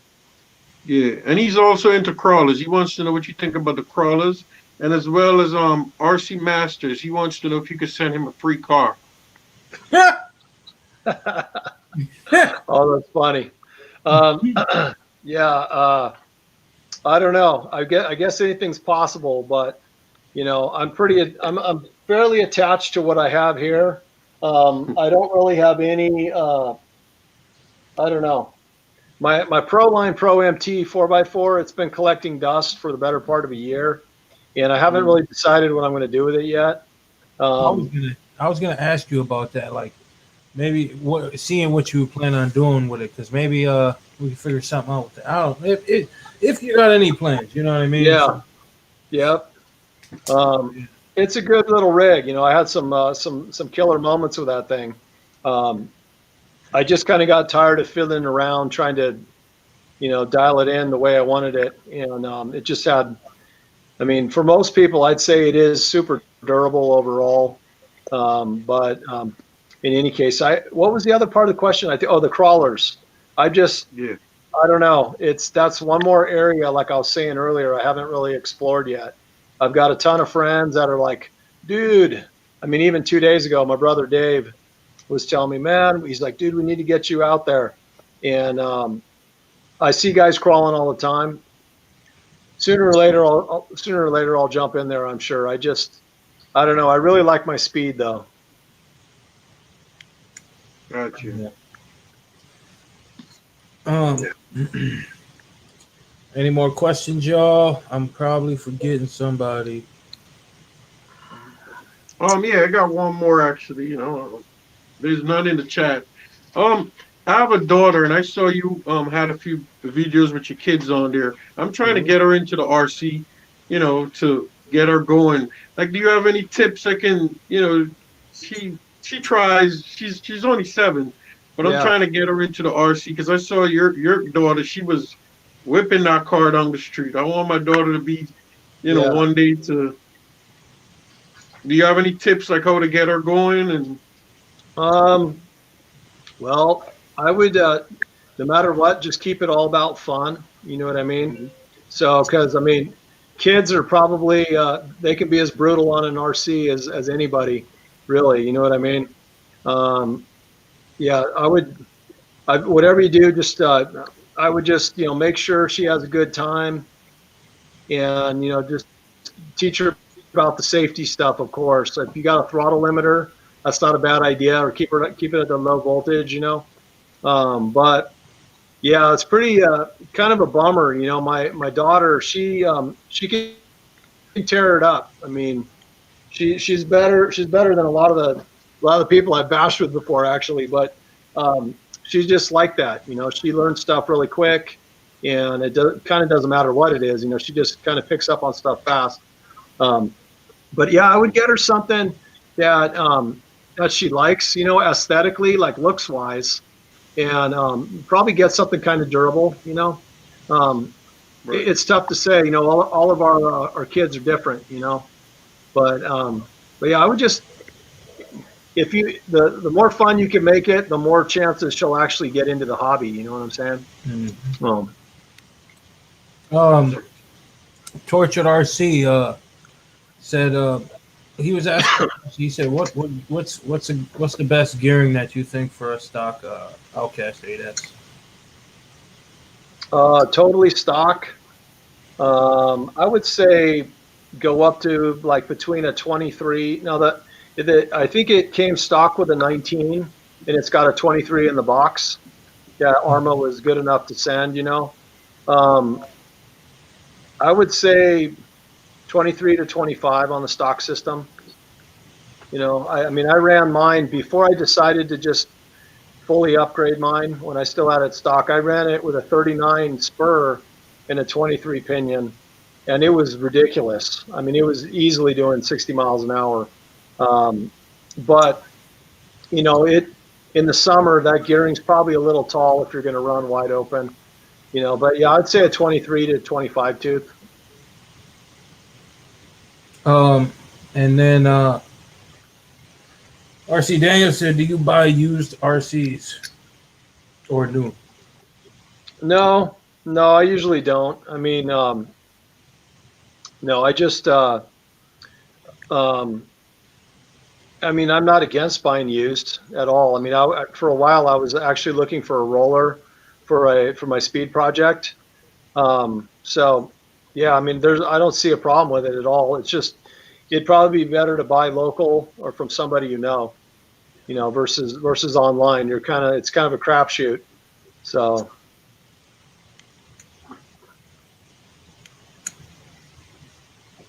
Okay, Would and you own Would you own an X Max in the future? A Rich? Would you? I don't know. I mean, I think it comes down to like the handling. I'm super impressed with the X Max actually. I mean, they're for their size and their weight, they're ridiculous. I've driven them, you know, several times, and I've driven them modified too. My brother Dave's got his is totally tricked out. He's running the Hobby Wing 800 with one-to-one gearing and a bunch of aftermarket parts on it. So his totally hauls ass, and it's fun to drive. But I don't know. I just find they roll over a bit easy for my taste. I don't like the bodies flying off, you know, and I don't know. I just personally, I'd rather drive my Creighton 8S or my Outcast. So but that being said, I will say out the box, the X Max is more durable, and I might have to say I like it more. It is you say you've driven it before, right? oh yeah, Yeah, yeah, it's a fun several truck. times. It's What's a that? great. It's really a good truck, you know. Oh, it is. So, It is for sure. It's to me, it's more like a real, more like a monster truck, you know, in terms of its yeah, handling. It's a killer stunt truck too, and I don't think they're very difficult to work on. Yeah, so I mean, I can't knock people at all for having X Maxes. I mean, I might get one someday. I'm not chopping at the bit to get one. That's all. I don't know. I like drifting, and anyway. Yeah, I don't know. We'll see what the future holds. right. Um, What's your brand of lipos you use? I've got a mix of different stuff. I've been running mostly Hobby Star though the past like 2 years. I'm also running some Z batteries and Okay. some Yowus. Yeah. Uh, what else? I got some older packs that are hanging on by a thread basically. Um, and let's see, the smart lipos from Spectrum, at least the hard cases, they're not cheap, but I'm telling you, my 3S pack, that thing's been just a monster. It balances perfectly. So I'm also actually using the S21 smart charger. I've been using it pretty much exclusively like the past year, and it's only a dual charger. It's a little guy, but it packs a punch. Um, but yeah, mostly Hobby Star packs. You know, I mean, like anybody, I don't like. I think the graphenes are awesome too, if as long as you're not adding like a ton of weight. But yeah, and a few high voltage packs too. Oh, okay, okay, gotcha. um, What do you think about Tower Hobby Easy Pay? Well, I don't know. I mean, I think it's a cool option, but you know, I'm kind of old school when it comes to like taking on debt of any kind. So I kind of feel like save up for what you want and hopefully get it on sale if you can, you know. But hey, whatever works, you know. Right, right, yeah. right. Best ENC motor combo for a blackout Red Cat Blackout SC Pro. Um, I don't know if you even know what that is. That's that short course truck from Red Cat. He don't. He don't. Yeah. That's the short course truck from Red Cat. You know the one that they came out with. It was the SCTR, something like that. The red and black short course truck. Yeah, I'm not sure. I'm not Mhm. sure if I haven't owned it or know the rig pretty well, I wouldn't want to give out some crappy advice. You know what I mean? So yeah, I'm not sure. I don't know if anyone have asked you so far about your aspects of like the RC part of like boating or helicopters or planes or anything like that. I don't know if any one of us has asked you that so far. What are your interests are with those? Um, Sooner or later, I'll be grabbing a boat. I'm pretty sure, just because I've got some killer waterways where I'm at here. So I mean, it's got between the American and Sacramento rivers and all the lakes around me. So sooner or later, I'll be biting the bullet, getting a boat. Um, I definitely my brother Ed from the test team, Ed Morris. Um, he's kind of him and Vaz have both like piqued my interest in flying. And actually where I bash a lot at Folsom Lake, there's a pretty big community of guys who both helicopters, some drones, but lots of planes. So I mean, sooner or later I'll get there. I feel like I need more free time, you know. And this year's just been a killer. I've just been struggling to find enough RC time. Period, whether it's bashing or wrenching. So, Right. yeah. So, One of our colleagues. Okay, go ahead on. so getting on that boat aspect, do you plan on sending the boat, or is it just driving? You gonna jump Oh it? yeah. Like you gonna make a ramp or something? Uh, If I get a boat, I'm gonna try it. I'm gonna see what happens. You know what I mean? Like, no, I'd be happy just not crashing into stuff, you know, like hitting the dock or friggin' sending that thing on the land too fast. But yeah, I don't know. I mean, the boats, it's crazy how fast they are. You know, you find Yeah. the right stretch of water with some, you know, some good conditions. I think it's pretty insane how fast they are.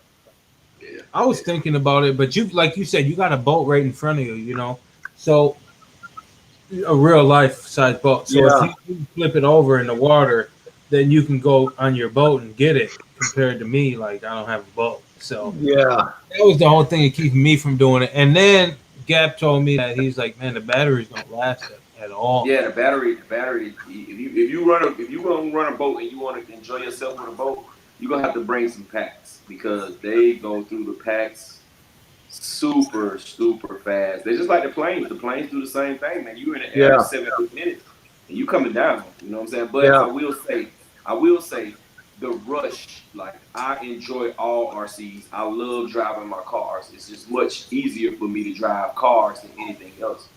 But yeah. you get a jet and you get in the air, you think that car going 70, 80, 100 miles an hour is an adrenaline rush? That jet in the air, man, you are on cloud nine. When that jet come past, you just like, and Oh yeah. it's a feeling like nothing else, bro. A Yep. feeling like nothing else. No, I can only imagine. I kind of grew up watching the Blue Angels. And yeah, I get the chills when they come. And here we've got the Capital City Air Show once a year. And anyway, yeah, I always just get such a rush, you know, when those guys come whizzing by. So yeah, like I was saying, there's a ton of guys in this area that are into the, you know, planes and helicopters. So sooner or later, I'll definitely, you know, I'll have to give it a go. But I got a huge amount of respect for how some of these guys can pilot, especially the helicopters. I mean, it's like these guys are so skilled, and some of them have a ton of money into it too. So Yeah, anyway, yeah, I think it's you know, hats off to them. yeah, it's Now, amazing. Rich, one of our colleagues, obviously, he's not on the line right now. His name is Icon. Does pretty good videos. Who was asking when you're doing your videos? Do you put the camera in your head, or you do it on your phone, in the remote? How do you shoot these videos that you have? Like, Uh, do you? I just old school. I got a baseball cap on backwards, and I just used my old GoPro 4, my Hero Session 4, and I basically just mount it to the front of my cap, and that's it, man. You know, sometimes the image is a little shaky and crappy, but let me just tell you, when you see that car coming close to, you know, into the frame, yeah, those are, you know, little flybys buzzing right past my head. So Got you. So that's my question is how did it turn into? I was watching your first videos and it looked like mine, like that generic look. yeah, And now you got your videos now where it looks like cinema photographer, like real, like real, like I wouldn't say like movie esque, but like looks real, like professional. yeah. What changed? You know, Well, I think because that it's still in. my very first videos were using the phone, and you know, I don't know, some of the phones now they shoot amazing video, you know, but that's, you know, basically that's just a GoPro. You know, I mean, I got to give them some credit. You know, the camera, it's I don't know, sometimes you know, it's got its limitations. It doesn't do light very well. So like if you run out of if you run out of sunlight, you know, sometimes your footage is just junk. Like literally, it'll just be totally dark. And that happened to me on some of my earlier videos too. You know, where it just I had switched to a GoPro, but the sun went down too fast. I was in a shady area, and I realized like the whole last of the footage was like not even usable. It was just in the dark, you know. But yeah, Yeah, it's just the lens. The GoPro does a great job with their cameras. And you right. upload from your computer though, right? Yeah. I upload on my laptop. I just, you know, take that card out and load it up on the laptop, and then I use my cheesy free GoPro Studio app. So yeah, if And that app crashes, you if it upload completely 4K or you upload 1080. just 1080. 1080. 1080. Yeah, it won't even take 4K because one day I felt horrible because my a buddy of mine, he spent like 2 hours shooting drone footage of a killer bash session, and it was really windy that day, so that part sucked, you know. But I wasn't able to make a video with his footage. It just basically the app I'm using, it won't use 4K. So sooner or later I'm gonna have to like get up to speed and get a better program and just become more tech savvy. But until then, I'm just going to keep it real and just do it the way I know it, you know. And I just have to keep my videos short, like I said. Otherwise, what I'm doing is I'm pulling my hair out, like because my program locks up a lot during the editing process. So yeah. Okay. Wow, that makes sense. That makes sense. Um. All right. Well, if anybody has any more questions in the chat, or if anybody in here has any more questions, I think we can wrap her up. All right, Uh, guys. but All right. yeah, I want to say I appreciate you for coming by, Rich Duperbash. We look forward to your next video, man. Keep doing what you're doing. You inspire a whole lot of people. My bro Deontay, he really enjoys you. He talk about you. Hey, I gotta get Rich Duperbash, Rich Duperbash, Rich Duperbash. I love your channel as absolutely. well, but my full sin is probably about this high off the ground. But I love it anyway. Let's go. Oh yeah. Right. Hey Yeah, man, I really do, man. I'd love to give you a huge shout out, man. Watching your videos, it's like I want to do that, and the only thing I can do is just go to a skate park and do it because I don't have a pickup truck to put no ramps in. yeah. So that's the furthest I can get to it. And then we got cold winters, so I can only do it a certain time of the season. So Oh yeah. it's that's where I'm at with it. So I'm like, I just want to send it as high and as far as I want as I can, and just call that my closest thing to Rich Duperbash. You know, one day I was gonna come out and see if I could fly out there. Maybe if any chance in hell that you'd ever want to go bashing, you know what I mean? I'd pick a day and fly out there with all my cars and just send them with you and see if I can be on the level that you are and drive away. You know what I mean? Like you do. Like I just want to, man. Yeah, Really. yeah. But hats off to you. You're an amazing basher, man. You inspire a lot of people, such as myself. Well, thanks, man. I really appreciate that. You know, Yeah, no really problem. do. Yeah, we could hook it up someday. Just got to make it happen. And even if the weather's complete crap, even like if it's raining or whatever, I'm down for mud bashing, or we can hit up the skate parks. Because honestly, when it rains, that's actually during the wet season. You don't see a lot of skaters out there at the parks. Right. So I mean, sometimes that's the best time to hit them up. And we've got like 3 or 4 pretty sick skate parks in our area. So whether it's dirt or whatever, I'd be down for it. I'd definitely be interested, man. I just gotta book the flight to go, and pack up all the RCs and put it in the luggage and make it Yeah. happen. Yeah, Yep. I'll definitely. I'm coming definitely. too. I'm just gonna leave my cars at home though. I'm just gonna bring my camera. I'm Don't just watch gonna because bring they're my gonna. camera. I ain't messing with y'all. Yeah, Rich, you remind me of the evil. You remind me of the in the RC game. You like the Evil Knievel slash Shelby guy here. You do a little bit of everything, Yeah. Carol Shelby slash Evil Knievel of the RC game. Yeah, yeah. So it was nice speaking to you, though, man. Oh, you too, Kev. Thanks, man. Yeah, I really enjoyed this, guys. Yeah, man, we really enjoyed you, man. If you ever want to go, I mean, I don't know if you want ever go live on. Well, you obviously don't because I'd watch. Go live on yours, or come in here and go live. I mean, it's just sitting down and hanging out with the other people across the country that we can't even do it with. And that's what it is. Just sit here and talk about RC or whatever it goes on. You know what I mean? Wherever it is that pops up.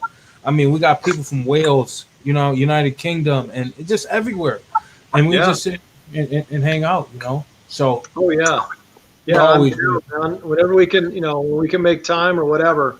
It's obviously these are really stressful times worldwide, and I don't know, man. This hobby's helped keep me sane, quite frankly. It's just absolutely yes. Yeah. So and I know it's every corner of the world, man.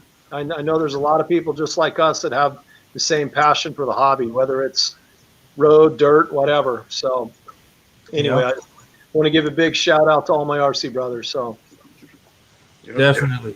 All right, y'all. I appreciate everybody in the chat that's watching, man. I appreciate everybody in here that sit here with me, and big shout out to Ghost, man. I appreciate you too. Thank you, everybody, for coming in here and doing this, man. Especially to you, Rich. Thank you so much. Oh, you bet. You bet. Thanks for having me, man. You guys have a great night. You too. All right. Peace out. Later, guys.